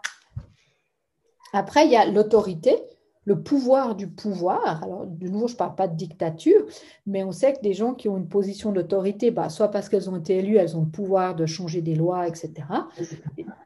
Et ça, on le sait, donc je ne vais pas partir non plus là-dedans. Puis on se dit, mais les minorités, il y a un petit groupe qui commence à être actif, puis qui commence à aller avec ses pancartes, mais ce n'est pas forcément des groupes qui manifestent, hein, mais une personne qui commence à dire, mais non, mais en fait, là, les femmes, elles n'ont pas le droit de vote, mais elles devraient l'avoir. Ah, mais on a signé des accords internationaux pour le climat, mais on ne les respecte pas. Et puis, c'est un petit groupe qui commence à s'activer sur une thématique. Comment est-ce qu'elle peut essayer de faire changer les avis des autres? Elle n'a pas le pouvoir du nombre, elle n'a pas d'autorité. Alors, j'ai peut-être pas pris le meilleur exemple avec mes scientifiques qui manifestent, parce que normalement, la science a quand même une forme d'autorité. On voit dans tous les débats, je ne sais pas ce qu'il y a exactement en Belgique là-dessus, mais sur la pandémie, où il y a quand même des scientifiques qui font des recommandations de politique publique en disant ben, le taux de contamination, il est là, alors on devrait faire ça. Puis les autorités disent OK, mais pas ça, mais oui. En Suisse, c'est très débattu tout ça. Mais bref. Et puis même, les scientifiques peuvent continuer à manifester. Enfin, je les décris comme une minorité là parce qu'il n'y a pas forcément beaucoup d'actions politiques qui suivent tout ça. De manière, là, j'ai l'impression que je décris des choses méga complexes en 2 phrases. Donc, la réalité, elle est plus complexe que ça. Hein. Donc, voilà. Vous avez l'influence. Et puis, ce pouvoir du nombre qu'on appelle conformisme, influence majoritaire et la soumission à l'autorité ou le pouvoir du pouvoir, ça a beaucoup été étudié dans les années 50, 60. Puis, tout d'un coup, il y a des personnes qui se sont dit, non, mais s'il n'y avait pas de minorité, il n'y aurait jamais eu de changements sociaux. Il y a eu les droits des femmes, les droits des personnes de couleur, et tout d'un coup, il y a eu vraiment des avancées sociales. Alors, les minorités, enfin, les femmes, ce n'est pas techniquement une minorité en termes de nombre, parce qu'il y a plus de femmes sur Terre que d'hommes, mais c'était dans le sens de groupes qui avaient peu de droits dans la majorité des pays du monde, et puis qui a obtenu plus de droits au fil du temps dans la majorité des pays du monde, même s'il y a encore des grosses disparités dans certains contextes, bien sûr. Hein. Mais voilà, donc les minorités, elles peuvent faire changer les choses, mais comment est-ce qu'elles font ça? Et là, il y a toute une théorie qui a été élaborée principalement par un professeur français qui s'appelle Moscovici, et ça a commencé à la fin des années 60, et il s'est dit, mais pourquoi et comment les minorités ont une influence. Et il a découvert, entre guillemets, un phénomène qu'il a appelé influence minoritaire ou phénomène de conversion. Alors, conversion, ça fait un peu religieux, mais ce n'est pas religieux. Et la première expérience qu'il a faite avec ses collègues, elle est toute simple, mais ça a démontré vraiment que des choses minoritaires peuvent avoir un impact. Et il a fait une expérience sur la perception des couleurs. Alors, rien à voir avec le climat, hein. Et il a montré des pastilles de couleurs. Là, j'en ai mis une fictive, une bleue. Et il a mis des groupes de 6 personnes ensemble. Alors, à mon avis, la première fois, c'était... les premières expériences, c'était avec des femmes. Alors, je ne sais pas du tout pourquoi, mais je le mentionne. Il mettait des groupes de 6. Et puis, il disait, vous êtes invités à venir à participer à une expérience sur la perception visuelle. Donc, les gens ne savaient pas du tout que c'était de la psychosociale sur la persuasion. C'était vraiment, tiens, je vais aller... C'est une expérience sur la perception des couleurs. Puis il montrait ces pastilles de bleu. Et puis les personnes devaient dire oralement dans la salle quelle couleur vous voyez. Et ce que les personnes ne savaient pas, c'est que sur les 6 présentes, il y en avait 2 qu'on appelle des compères en psycho. Ce sont des acteurs, des actrices payées ou pas payées, mais qui sont là pour donner une certaine réponse. Ce n'est pas des vraies participantes. Et là, on avait 2 fausses participantes qui, de temps en temps, disaient vert. Alors que c'était clairement du bleu. Ils ont fait des tests avant et puis c'était clair que tout le monde voyait du bleu dans 99,8 ou 9% des cas. Il n'y avait pas de doute sur la couleur. Et sur certaines pastilles, les compères, elles disaient vert, alors que c'était clairement pas du vert. Et puis on se dit, dans un monde rationnel, où on est tous des êtres rationnels, on est 4 à dire bleu, il y en a une qui se met à dire vert, on continue à dire bleu, quoi. Enfin, on voit du bleu, c'est du bleu. Eh bien non, ce n'était pas comme ça. Dans un peu moins de 10% des cas, il y a quand même des vraies participantes qu'on dit vert, alors que ce n'était pas du tout du vert. Et alors, la condition contrôle, tout à gauche, j'ai pris ça d'un ouvrage de base d'introduction à la psychosociale. La condition contrôle, c'est vraiment où tout le monde dit bleu. Et puis, voilà, j'ai dit, il y a 0,2%, je crois, de réponses vertes, juste parce qu'il y avait peut-être des fois, ça tirait un peu sur le turquoise. Et puis, il y avait des minorités inconsistantes. Et ça, c'est des minorités, c'était les 2 qui disaient vert, les 2 actrices, il y en avait une qui disait bleu, puis une qui disait vert. Par contre, quand il y en avait 2 qui disaient, chaque fois qu'elles disaient vert, elles étaient les 2 à dire vert, donc ce qu'on appelle une minorité consistante, on est monté presque à 10%. Alors, c'est des expériences qui ont été faites dans plein d'autres domaines. Gardez pas ce chiffre de 10%. Alors, ce n'est pas énorme, mais ça montre que ça a fait réfléchir et puis changer d'avis des personnes. Puis c'est un peu intriguant parce qu'il n'y avait aucun enjeu, les personnes, elles n'étaient pas payées, ce n'était pas une situation d'évaluation, ce n'était pas un examen. On demandait juste à des personnes de donner des couleurs. Et ces personnes, elles ont été interrogées après aussi. Puis il y a eu plein, c'est un champ de recherche qui est encore très actif actuellement, l'influence des minorités. Et ce qui a été démontré, c'est que les minorités, elles ont une influence parce qu'elles rompent le consensus, en fait. Elles rompent la norme, elles rompent le pouvoir du nombre que je vous ai donné avant. Et elles induisent quelque chose dans la tête, ça s'appelle un conflit socio-cognitif. Alors, c'est un terme un peu jargonneux comme ça. C'est pas qu'il y a des neurones qui se tapent dessus dans notre tête, mais c'est que ça, en gros, si je dois vraiment vulgariser, c'est que ça nous fait réfléchir. Donc, la minorité, elle rompt en fait la pensée unique, si on peut dire ça, c'est un peu normatif, j'aime pas trop, mais elle rompt une norme comme ça, et elle propose une nouvelle norme. Ah tiens, ça c'est du vert et plus du bleu. Donc, c'est très important, et ça on le sait par des dizaines d'expériences, qu'une minorité, si elle veut avoir un quelconque effet, elle doit avoir une consistance qu'on dit synchronique, ça veut dire tous les membres de la minorité disent la même chose, et diachronique au cours du temps, elle ne doit pas changer d'avis. Et ça en particulier quand elle négocie avec la source au pouvoir, parce que vous vous souvenez le schéma où il y a mes trois groupes, on sait que les minorités, elles doivent avoir des positions très fermes, notamment avec le pouvoir, parce que si elles sont perçues comme négociant avec le pouvoir, elles sont moins crédibles. Alors là, si vous voulez vraiment appliquer ça à des expériences concrètes, je ne vous dis pas qu'il faut hurler sur les sources de pouvoir et puis être violent avec qui que ce soit. On sait aussi que si elle est perçue comme trop rigide, comme violente, la minorité, elle a beaucoup moins d'effet. Et je ne parle pas en termes légaux ni quoi que ce soit éthique, je parle simplement vraiment de ce qu'on sait, si elle est trop rigide, voire même agressive, elle a moins d'effet, mais il faut avoir une position ferme qui tient dans le temps et qui est partagée par les membres de la minorité. Et on sait aussi que les minorités, elles ont un impact parce qu'elles montrent qu'il est possible de penser différemment. Et c'est un exemple tout bête, c'est pastilles de couleur, mais c'est de dire tout d'un coup, si des actrices commencent à dire vert, il y en a peut-être une qui va commencer à dire, une vraie participante qui va dire violet. Alors, elle ne va pas suivre la minorité, mais elle va se dire, mais il y a d'autres choses qui existent et qui sont des alternatives. Donc voilà, ça c'est tout un champ et à ma connaissance, il n'y a pas d'études récentes qui prennent ce prisme pour étudier l'environnement. C'est pour ça que je n'ai pas d'exemple concret à vous donner sur le plan de la recherche, mais on voit en tout cas dans de multiples contextes des groupes plus ou moins organisés, avec des identités plus ou moins floues établies, qui réclament des choses pour le climat, qui essaient de convaincre les autorités. Une autorité, ça peut être le rectorat, la direction d'université, ça peut être le pouvoir politique, ça peut être des ados dans une famille qui disent aux parents, non, là, il faut qu'on change comme on vit chez nous, etc. Donc, ce n'est pas une forme d'autorité, mais on voit qu'il y a des revendications très bottom-up de groupes, pour l'instant, relativement minoritaires. Et ce que suggère très fortement tout ce champ de recherche, c'est que ces groupes peuvent avoir une influence dans certaines conditions avec certains types de messages, certains styles de communication. Après, il y a toute la question éthique et simplement de survie de l'humanité. Est-ce que, oui, elles vont peut-être avoir un impact, mais est-ce que cet impact, il est assez rapide, assez fort, etc. Et ça va totalement au-delà de la psychologie, c'est plutôt un débat de société. Mais par contre, sur le plan vraiment de l'influence sociale, et là, je fais le lien clairement avec les notions d'efficacité collective qu'on peut ressentir. Souvent, les groupes minoritaires, sur n'importe quelle thématique, ont l'impression que leurs revendications ne servent à rien, parce qu'il n'y a pas d'effet tout de suite.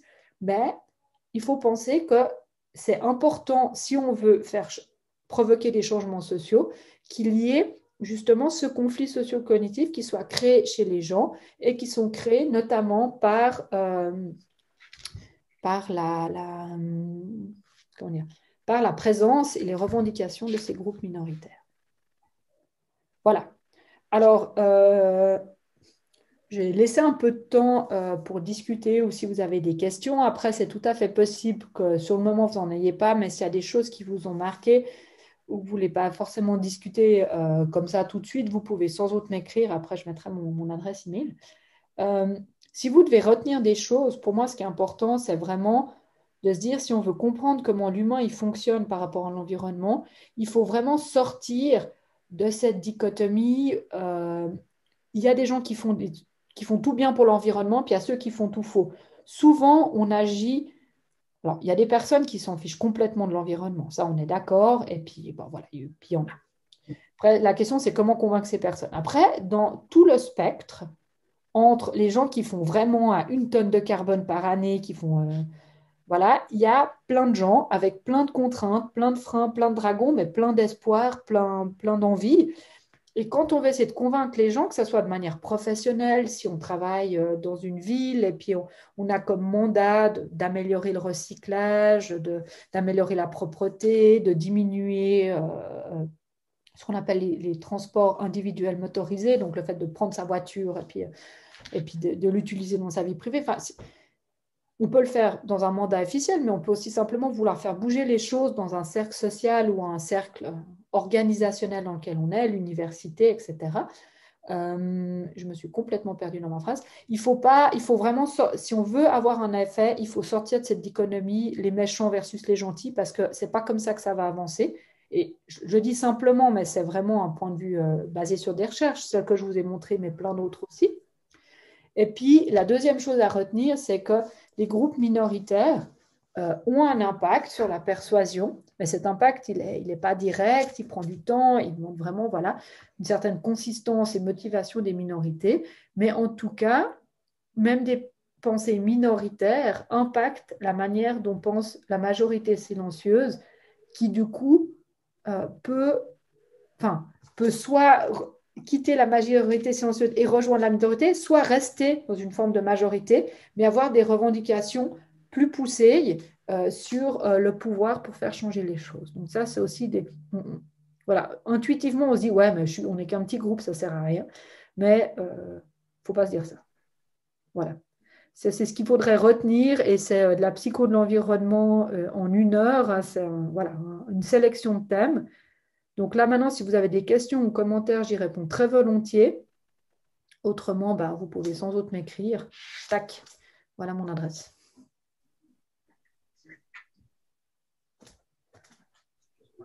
Merci Oriane. Vous avez des questions?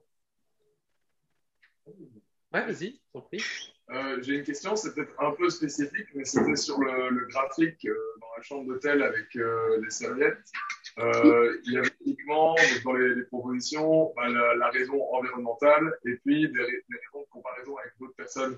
Et j'étais surpris que la raison environnementale, sur le graphique comme ça, elle paraît vraiment hyper basse, comme si en fait les gens en avaient vraiment rien à faire. Mais est-ce qu'il y a eu est-ce qu'il y avait d'autres critères où on disait peut-être c'est pour une autre raison qui était plus basse ou est-ce que l'expérience a juste été faite avec ces critères-là? Je ne sais pas si... Alors, elle a juste été faite dans ce cadre-là avec ces conditions-là. Je pense qu'il y avait une condition de contrôle où il n'y avait rien du tout. Ça, de tête, je ne m'en souviens plus. Mais voilà, ce qu'il faut bien se retenir, c'est que c'est une expérience qui a été faite il y a plus de 15 ans dans un autre contexte, etc. Donc, il ne faut pas prendre les chiffres dans l'absolu. Hein. C'était surtout... Parce que intuitivement, et ça c'est peut-être une chose dont j'ai moins parlé, mais qu'il faut aussi retenir, c'est que quand on s'intéresse à l'environnement, si une personne s'intéresse à l'environnement et a l'impression qu'il faut faire quelque chose pour l'environnement, cette personne va avoir tendance à utiliser des arguments qui la convainquent maintenant pour convaincre les autres. Et on sait que le même argument, c'est par exemple une grande étude par Bain et collègues qui a été faite en Australie. Les personnes qui nient le changement climatique, si on en remet une couche et puis on dit non, mais la planète est dans un état grave, ces personnes, elles ne vont pas bouger dans leur attitude et leur comportement, voire elles vont devenir encore plus climato-sceptiques.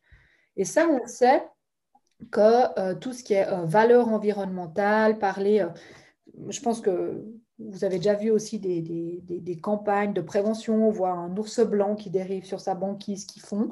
Tout ça, si on est déjà sensible, on va voir le message. Par contre, si on ne l'est pas, on ne va pas le voir. Puis moi, c'est ce que je constate aussi beaucoup sur le terrain, et il y a aussi des études qui montrent ça. c'est que souvent les gens qui essaient de convaincre les autres d'agir pour l'environnement, ce n'est pas juste des gens qui ont été engagés au hasard sur la thématique, c'est des gens qui ont déjà certaines convictions, qui sont plus ou moins fortes, avec une certaine vision. Et on sait que juste un message environnemental, ça va renforcer les convictions de personnes déjà pas mal convaincues.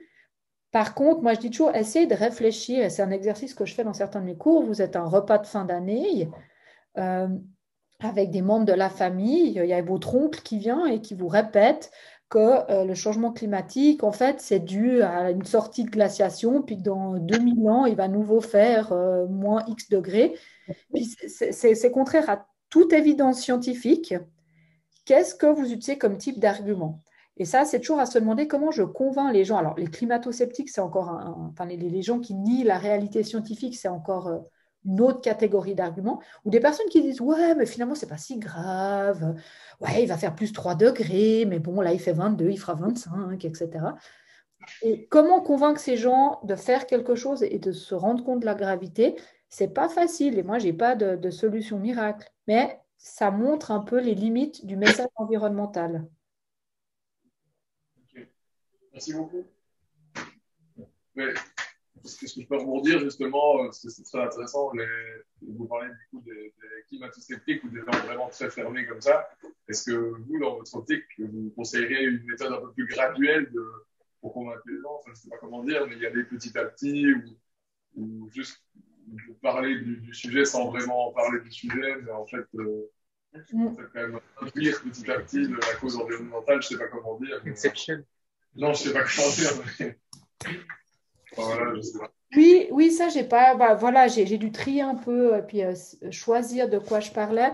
Mais on sait aussi, et je vais voir si dans mon petit 1, voilà, c'était dans ce schéma. Alors, j'ai pas pu tout faire, mais la case en haut à droite, HAB, c'est les habitudes.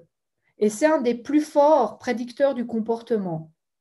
Et on ne se rend pas compte, typiquement, c'est des conversations que j'ai déjà eues avec des collègues ou avec d'autres personnes, une personne qui voudrait, tu sais, moins savoir. Je prends souvent l'exemple des transports parce que tout le monde bouge dans la vie, puis voilà, je stigmatise pas du tout les gens qui prennent la voiture ou l'avion, hein. Une personne, elle a certaines convictions environnementales, elle se fait de plus en plus de soucis pour l'environnement, mais elle doit amener ses enfants à la crèche ou à l'endroit où ils sont gardés, je ne sais pas comment s'appelait ça en Belgique. Et puis, elle a sa routine en voiture, puis changer, c'est compliqué. Cette personne, elle perçoit des risques. Ah bah tiens, si j'achetais un vélo, je peux mettre les enfants dedans, mais j'ai peur qu'on soit blessé. Les transports publics, c'est moins pratique, il faudrait changer ci, ça. Et en fait, on oublie ce poids des habitudes. Et ce qui est souvent conseillé, c'est des mécanismes, comme vous l'avez très bien dit, de pied, on appelle ça le pied dans la porte, foot in the door. C'est vraiment y aller graduellement, puis commencer peut-être par quelque chose qui est faisable, pas attaquer. Parce que si vous dites à quelqu'un, bon, okay, on devient plus, je sais pas, vous vivez en colocation, on devient plus durable. On change tout dans l'appartement, on change complètement radicalement ce qu'on mange comme nourriture, etc. Il faut juste avoir un niveau de conviction, voilà. Puis il faut avoir les moyens, il faut avoir le temps. Alors que si on change graduellement, et c'est une technique qui est beaucoup utilisée en marketing aussi, hein, de d'abord acheter un petit truc, etc. Ce que je donne souvent comme exemple pour vraiment, et ça a été prouvé expérimentalement, il faudrait que je retrouve l'étude une fois, je ne vous dis pas de le faire, mais si vous voulez avoir de l'argent dans la rue, puis vous allez vers les gens, alors je traduis, si vous dites, tu n'as pas 2 euros, ça, vous avez un niveau de succès, on va dire, à X%. Si vous demandez l'heure aux gens avant, vous augmentez la probabilité que vous ayez de l'argent. Vous ne le faites pas, hein. Mais c'est vraiment des techniques d'engagement. Donc, effectivement, prendre quelque chose de faisable, et puis après que la personne, elle se rende compte, puis surtout qu'elle ait envie de faire plus. Après, on a aussi ces phénomènes, comme je l'ai montré un peu dans l'étude sur le statut social. On peut se dire, ah, mais comme je fais tout, on dit, mais tout bien dans un domaine, bah, je ne vais pas agir dans l'autre. Ça, c'est aussi un problème. C'est un peu de ce qu'on appelle du greenwashing ou de l'éco-blanchiment, des fois inconscient en fait. Il y a vraiment des gens qui pensent, et ça je le fais faire aussi dans certains de mes cours, mais sans voir le score des autres, je fais calculer l'empreinte écologique des personnes et souvent on n'a pas, y compris moi-même, pas tout à fait une bonne vision. Après, il ne faut pas qu'on soit dans des visions culpabilisantes non plus, parce qu'on sait que le grand poids des émissions, elles ne sont pas directement produites par les individus, mais elles sont produites par l'industrie, etc., tout ce qui permet la société actuelle. Et voilà, il faut aller au-delà de dire c'est de la faute des gens si, enfin des individus dans leur vie de tous les jours si on est dans un état quand même relativement catastrophique sur le plan environnemental. Merci beaucoup. Il y avait une question, je vois que tu te tournes. Non, mais ça. Ah oui, c'était. Ok, super. Moi, j'ai une question par rapport à. Enfin, vous parliez du fait que la minorité, elle peut avoir une influence sur la majorité, mais que pour être efficace, c'est important que cette minorité ne soit pas dans une relation d'agression et conflictuelle avec la majorité. Et du coup, moi, je me demande si une ONG comme par exemple Greenpeace, qui est justement très fort à la confrontation et limite un peu l'agressivité, est-ce qu'elle n'est pas contre-productive en fait dans le combat qu'elle veut mener? Alors, je n'ai pas de données scientifiques sur l'impact de Greenpeace en particulier. Après, ce que je voulais dire, c'est ça que c'est dur, parce que je discute aussi des fois avec des groupes militants divers pour le climat. On n'a pas de recette magique pour dire ça marche, ça marche pas. Je pense que Greenpeace, de ce que je connais, fait souvent des actions assez visibles dans la confrontation, mais dans certaines limites. Greenpeace ou d'autres groupes similaires ne s'attaquent pas à des personnes, à ma connaissance. Ça va être du spectaculaire dans une forme de confrontation, puis aussi de violation de la loi. Des fois, c'est ou Sea Shepherd en mer, ce genre de choses, ou Extinction Rebellion, des groupes militants avec des actions assez fortes. Mais il y a certaines limites, à ma connaissance, qui sont imposées dans ces groupes. Par exemple, on ne va pas commencer à attaquer des membres de la police de manière violente, etc. Donc, ce que je disais dans le conflit, c'est quand elle est perçue comme ultra rigide, pas dans ses convictions, mais dans sa manière d'agir. Et puis, c'est là aussi que des fois, mais ça, c'est mon analyse personnelle qui n'implique que moi, on voit un peu monter une forme dans certains groupes, et puis c'est plus complexe que ça, mais de purisme environnemental ou de pureté environnementale, c'est que si on ne fait pas tout juste, on n'est pas bien, etc. Puis ça, il faut faire attention pour ne pas se mettre la majorité silencieuse à dos. Je dis vraiment en termes de persuasion. Après, je ne sais pas, en termes de vraiment de quelle est la meilleure action pour l'environnement, s'il faut être puriste, puis aller de l'avant, puis essayer de faire changer les choses, ou essayer de négocier un peu sur certaines choses et puis d'avoir plus de soutien. Honnêtement, c'est très dur à quantifier tout ça, mais je pense personnellement, j'avais préparé des choses là-dessus parce qu'il n'y a rien qui a été fait directement sur le climat. Je sais pas, en tout cas, en Suisse, il y a pas mal de gens il y a pas mal de procès dits climatiques actuellement. Il y a de différents groupes militants, des gens qui sont en procès.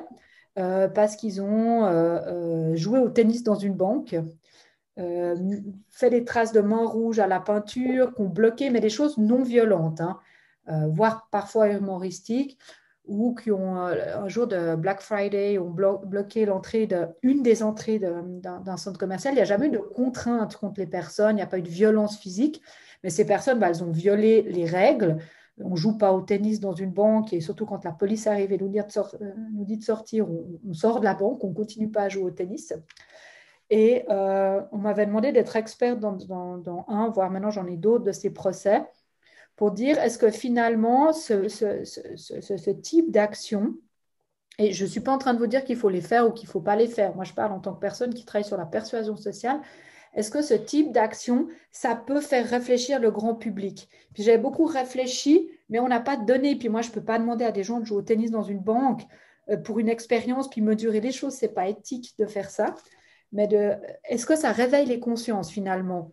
En tout cas, de ce que suggère l'influence minoritaire, c'est quand il n'y a pas justement de choses qui sont perçues comme trop extrêmes, parce que finalement, jouer au tennis dans une banque, il n'y a personne qui a été mis en danger. C'était fait sur une manière humoristique, c'était pour critiquer, je ne peux pas donner le nom, un grand tennisman suisse. qui se pose comme très sauveur de la planète, mais en fait, qui est la figure de proue d'une banque qui investit énormément dans les énergies fossiles. Et ça, en fait, ça a généré un monstre débat, parce qu'on est quand même le pays des banques, la Suisse, sur les investissements. Je ne sais pas si ça a fait changer les investissements, mais en tout cas, ça a généré un débat. Et puis, on peut se dire qu'en termes de persuasion, il y a une utilité à certaines formes d'action, mais il faut qu'elles soient perçues comme... je pense je peux poser l'hypothèse avec une certaine certitude que s'il y a un groupe militant qui rentre dans une banque et puis qui enchaîne les gens qui travaillent dans la banque, ça va pas leur attirer la sympathie du public. Par contre, s'il y a des actions non violentes, mais qui sont illégales, ça peut réveiller certaines consciences. Après, je ne peux pas les encourager parce que c'est illégal, mais je peux expliquer ça à un juge. Le truc, c'est que le juge, il a refusé qu'on rentre et on a attendu 4 heures devant la porte du procès.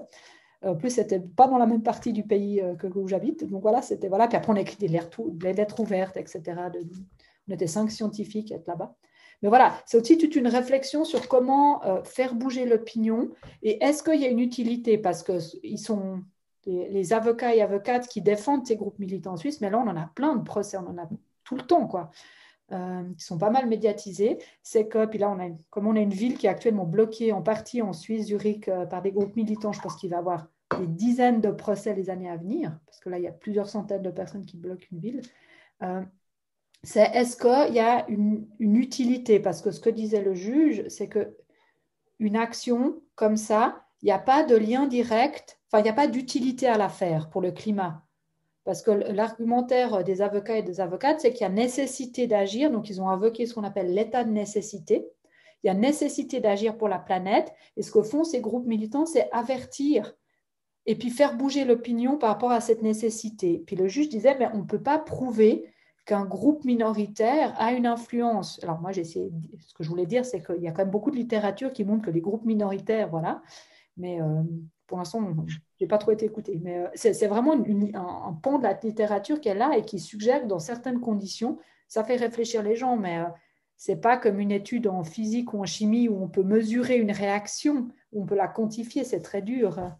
Je sais pas, j'ai beaucoup parlé, je ne crois pas que j'ai répondu vraiment à la question. Mais... Si, mais si, vous avez la question. Et, moi, je me disais aussi qu'il y avait quand même. Moi, je pense qu'il y a la violence, elle n'est pas perçue de la même manière par tout le monde. Et c'est vrai que les exemples que vous avez donnés, ça peut paraître à une personne pas très grave et drôle, mais il y a des gens qui seront choqués par ça. Et donc, je crois que du coup, il faut pouvoir se poser la question de jusqu'où on doit aller ici et jusqu'à quel moment on fait quelque chose d'utile. Mais ça, c'est ce que vous venez de dire. Oui, mais je suis totalement d'accord. Et c'est pour ça que j'ai bien insisté au début qu'en tant que psychologue, on travaille sur des perceptions. Les gens vont écouter cet enregistrement et j'espère pas ma mère. Mais j'ai discuté avec ma mère de ces procès et elle disait, mais je comprends la lutte pour le climat, mais occuper une banque, jouer au tennis dedans, ça se fait pas, etc. Donc, je suis d'accord qu'il y a des avis très différents sur le même acte, jouer au tennis dans une banque. Ce que je voulais dire, c'est que si on veut faire shifter, enfin déplacer ou alerter une partie de l'opinion, voilà, ça dépend de quelle est la proportion de la population qui va percevoir un acte et qui va être comme dangereux ou au contraire comme intéressant ou ça va faire réfléchir ces personnes et que tout acte minoritaire doit être replacé dans son contexte parce que, comme on le sait, il y a quand même des différences de perception, même au sein d'un même pays. Et puis, la Belgique et la Suisse partagent que c'est aussi un pays multilinguistique avec des sous-cultures, etc. Et que certaines choses qui sont faites d'un côté, je ne veux pas partir sur les divisions dans les pays parce que voilà, ce n'est pas du tout là où je voulais venir, mais je veux dire, dans le sens, même dans un même pays, on peut organiser un type d'action dans une région et puis la même action dans l'autre, puis c'est pris très différemment, etc. Et si on veut exercer l'influence minoritaire, et de nouveau, en plus c'est enregistré, je ne suis pas du tout en train de pousser les gens à faire des actes illégaux, il faut réfléchir jusqu'où on peut déplacer le curseur, en fait. Et c'est ça vraiment qu'il faut avoir en tête. Et puis, voilà, si on veut alerter les gens, mais il y aura toujours des gens choqués, Il y aura toujours des gens qui vont dire c'est génial, mais il y a un peu toute la masse molle au milieu, c'est cette majorité silencieuse. Et si on veut alerter une partie de cette majorité silencieuse, jusqu'où on peut aller dans ce qu'on fait, bien sûr. Et puis après, la plupart du temps, en tout cas, ce sont des actes qui restent illégaux. Donc, il y a aussi tout un débat à avoir là-dessus. Et puis, moi, je ne peux pas intervenir en tant qu'experte là-dessus parce que je ne suis pas experte. Il y a quelqu'un qui fait sa thèse dans mon université sur la définition légale de la désobéissance civile, pas seulement pour le climat, mais en Suisse, on a eu des discussions sur des personnes issues de qui aidaient les personnes issues de la migration. En France aussi, il y a des débats, les gens à passer des frontières parce que les gens sont dans le besoin, quand on désobéit pour l'autre. Et visiblement, dans beaucoup de législations, il y a des vides juridiques là-dessus. Mais là, moi, je ne suis pas spécialiste. J'essaie de comprendre de la part de spécialistes ce que ça veut dire. Une question? Vous avez parlé qu'il fallait faire des changements progressifs pour essayer d'emporter les gens. Mais est-ce qu'on ne va pas plutôt être dans un système assez imersif et qui va faire en sorte qu'au final, même si on fait les changements petit à petit, on ne va pas arriver aux objectifs qu'on se fixe? Un peu comme le fumeur de cigarettes qui a son prix qui augmente chaque année et qui continue à fumer. Et que plutôt, il faudra avoir des changements assez radicaux, mais alors toujours peut-être progressifs pour éviter une rébellion et que ça parte en désobéissance complète, mais qu'il y ait vraiment des actes de force qui bousculent la société, mais qui amènent à un système de résilience plus loin, comme taxer plus les avions, augmenter le prix de l'essence de manière choquante, ou des actes comme ça, qui est avec bien sûr des solutions derrière, plus de transports communs et de transports modaux, mais avoir des changements forts pour qu'il y ait un changement radical de la mentalité et pas juste des minorités ou des groupes qui suivent par conviction. Oui, totalement. Déjà, juste, alors là, je sors de mon domaine, mais on sait voilà, que le GIEC dit qu'il faut atteindre la neutralité de carbone en telle année, il faut réduire de 95% les émissions de gaz à effet de serre d'ici là. Enfin, on ne va pas y arriver en toute objectivité. Il me semble que je ne me fourvoie pas ou que je ne sors pas trop. Enfin, je ne parle pas par conviction, là je parle juste par constat scientifique. J'ai l'impression que ce n'est pas en faisant des petits changements personnels additionnés au fil des années qu'on va arriver. En fait, là, ce que demande le GIEC, c'est un peu de révolutionner complètement l'humanité. Et quand on voit ça, c'est un petit peu flippant parce qu'on se dit que ce n'est pas du tout ce qui est en train de se passer. Après, en tant que psychologue, ce que je peux répondre, c'est que un changement, oui, il faut des changements en toute objectivité. J'ai l'impression, de moi, ce que je lis du rapport du GIEC, quand je cause avec des collègues qui travaillent plus dans le domaine, voire qui ont coécrit le GIEC, il faut plus de changements. Mais comment? Mais déjà, il faut que la classe politique soit d'accord de les mettre en place. Et surtout, comment les faire accepter? Et puis là, je dévie un peu, mais et je connais moins le contexte belge, mais en tout cas, la pandémie, alors on ne peut pas faire une comparaison entre la crise sanitaire et l'urgence climatique, c'est des choses quand même, voilà. Mais on a une espèce de laboratoire géant il y a eu une menace très, très forte. Début 2020, on a dû faire des changements radicaux dans nos modes de vie, à savoir les confinements successifs, etc. Et on voit qu'en menace imminente, le premier confinement, il y avait quand même un niveau relativement élevé d'adhésion aux règles, mais on voit qu'avec le temps, ça s'effrite un peu. Puis en Suisse, c'est assez, ça j'en parlais en aparté avant, c'est assez compliqué. On a un taux de vaccination qui tourne à 55-57%. Il y a pas mal de manifestations et d'oppositions. Et pourtant, c'est une menace assez concrète, une pandémie. Il y a toujours des pandémosceptiques qui disent que le Covid n'existe pas, mais ça, voilà, comme ceux qui disent que le changement climatique, ça n'existe pas. Et comment on peut faire augmenter l'acceptation de ces mesures? Et c'est là qu'en tant que psychologue social, je peux vraiment, et on peut, avec mes collègues, réfléchir. Parce que, par exemple, en Suisse, en Suisse, on est une démocratie. Enfin, je suis désolée, je ne donne pas un cours sur la Suisse, mais moi, je parle de mon contexte que je connais. On vote à peu près sur tout parce qu'on est une démocratie directe. Et il y a une loi sur le CO2 qui a été proposée au peuple en juin, où l'idée, c'était de plus taxer les billets d'avion, etc. Et puis, elle a été refusée. Ce qui fait que pour l'instant, la Suisse, déjà, elle a peu d'espoir de pouvoir tenir ses promesses sur l'accord de Paris, mais là, on est complètement, on est en dehors de tout, là. Et parce que les opposants, bien sûr, liés à divers lobbies, hein, je pense que ce n'est pas politique de le dire, ça a été avéré, les opposants à cette loi sur le CO2 ont dit oui, mais c'est les plus pauvres de la société qui vont être lésés, le ménage moyen, etc. Et c'est là qu'on voit que des fois, il y a un peu des couacs. Et moi, je n'ai pas de solution miracle, mais c'est comment rendre des taxes socialement acceptables. Alors, je ne suis pas en train de parler vraiment du débat politique sur la taxe. On peut être pour, on peut être contre, mais je dis, au cas où il devrait en avoir, comment la rendre socialement acceptable en sachant que la personne qui est méga riche et qui se paye des vacances pas croyables tous les 2 mois, si une taxe de, je dis au pif, 30 € par billet d'avion, cette personne, elle s'en fiche. Et c'est la personne, retenez tout ce que j'ai dit sur le statut social, le revenu comme un des plus forts prédicteurs de l'empreinte carbone individuelle.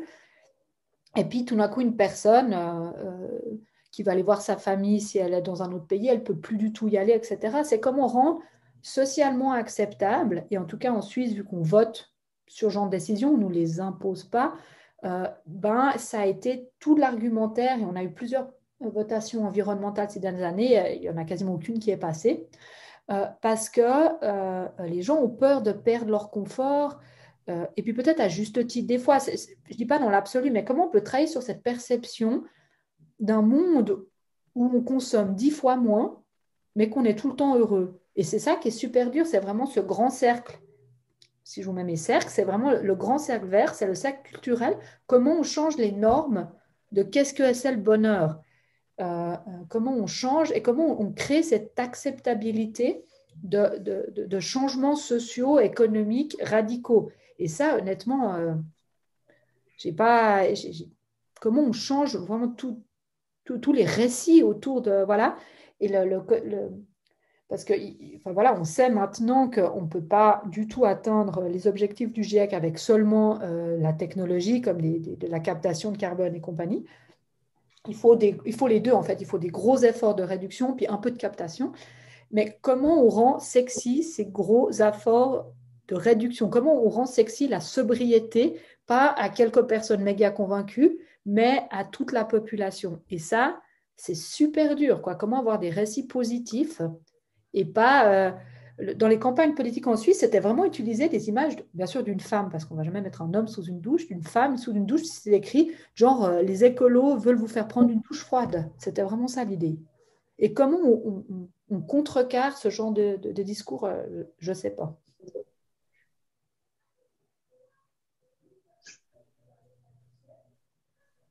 Je suis désolée, ce n'est pas très positif. Moi, c'est pas vraiment une question, peut-être une piste de réflexion, je ne sais pas, Oriane. Vis-à-vis de l'acceptabilité, qu'est-ce que tu penses de l'expérience qu'il y a eu en France avec la Convention citoyenne sur le climat, où tu prends 150 citoyens de tout horizon, tu les éduques, et d'eux-mêmes, en les éduquant, ils pondent plein de mesures qu'ils n'auraient jamais acceptées ou eu l'idée auparavant. Et imagine, au lieu d'éduquer 150, t'éduques ta population entière. Alors sur les assemblées citoyennes, je ne suis pas une spécialiste. On a vraiment des spécialistes qui en testent et tout. On a même une assemblée citoyenne académique à Lausanne qui a été mise sur place, observée et tout. Par contre, sur le fait que j'ai dit qu'il y avait des limites au message environnemental, mais il ne faut pas le prendre dans le sens de il ne faut pas en parler, hein. Et je pense que notamment le système de formation, dès le plus jeune âge, a un grand rôle à jouer là-dedans. Après, il y a beaucoup de questions qui se posent maintenant. Et il y a de plus en plus d'intérêt, mais on a aussi des sollicitations. J'en ai encore eu ce matin. C'est que il y a des enseignants et enseignantes qui sont très engagés, puis qui parlent du climat à leur classe, et puis ils ne leur disent pas seulement qu'on va sauver le monde en ramassant des papiers dans la rue, mais qu'il y a un grave problème.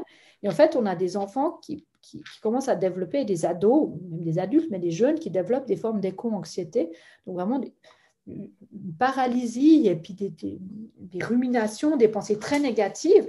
Ces personnes se disent on n'a juste pas d'avenir. Et en même temps, actuellement, ce n'est pas entièrement faux de penser ça, mais on sait que l'anxiété, ça paralyse. Et c'est comment parler de nouveau de manière positive, comment parler de manière honnête mais positive sur le climat aux jeunes générations. Et puis on voit, alors l'Assemblée citoyenne en France, j'ai un peu suivi de loin, j'ai vu qu'il y avait des mesures plus radicales qui étaient proposées. Après, ce que je n'ai pas suivi, c'est est-ce que le gouvernement français est en train de toutes les mettre en œuvre? Parce Ça, que... il y a deux choses. Après, le gouvernement, il le fait pas, mais ce que je veux dire, c'est juste, je te parle vis-à-vis de l'acceptabilité des citoyens. Oui, Quand oui, tu oui. formes, Alors, de mieux expliquer. d'eux-mêmes proposent des choses où ils les acceptent, alors quand ils sont pas éduqués, ils disent, bah non, je veux pas. Oui, alors effectivement, et alors ça, c'est un avis très personnel, mais je pense qu'il faut aussi dépolitiser l'écologie, parce qu'on voit l'écologie comme une revendication typiquement de gauche. Mais en fait, l'écologie, ça devrait être la préoccupation de tout le monde. Ce n'est pas une question d'être de gauche, de droite, etc. C'est l'avenir de toute l'humanité qui est actuellement remise en question. Et souvent, et ça c'est prouvé aussi historiquement, voilà, il y a l'impression que les gens utilisent, enfin certains partis politiques ou certains groupes militants utilisent l'écologie pour imposer le contrôle de l'État, l'intervention de l'État, etc.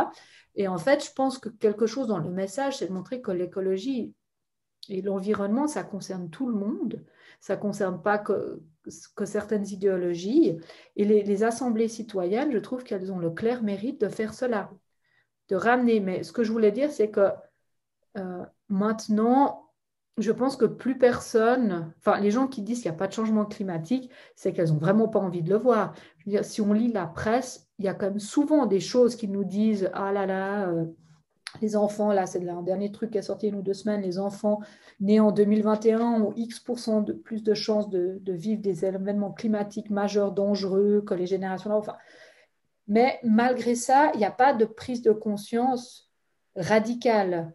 Il y a de la prise de conscience depuis 10 ans, ça a quand même pas mal évolué, mais il y a quand même toujours cette majorité silencieuse qui, enfin, si on regarde vraiment, enfin, il y a plein de petites choses qui sont faites, mais si on regarde les émissions totales de carbone, on descend pas du tout assez vite, voire pas dans certains contextes. Et comment, enfin, on ne peut pas juste éduquer les gens là-dessus, il faut aussi leur donner des solutions. Et puis, on ne peut pas, parce que les assemblées citoyennes, c'est vraiment passer beaucoup de temps sur une thématique, on ne peut pas demander à tout le monde d'arrêter de travailler pendant 2 semaines pour avoir des cours sur le climat. Mais nous, à l'Université de Lausanne, c'était discuté, je ne sais pas où c'en est honnêtement, mais que peu importe le cursus, tout le monde en première année a un cours sur la crise climatique.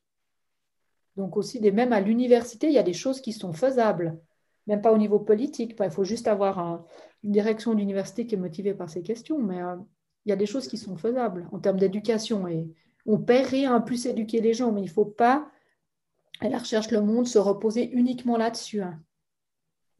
Ok, merci. S'il y a des dernières questions, c'est ok. Je crois qu'on va arrêter là. Mais merci beaucoup, Ryan. Franchement, c'est super intéressant.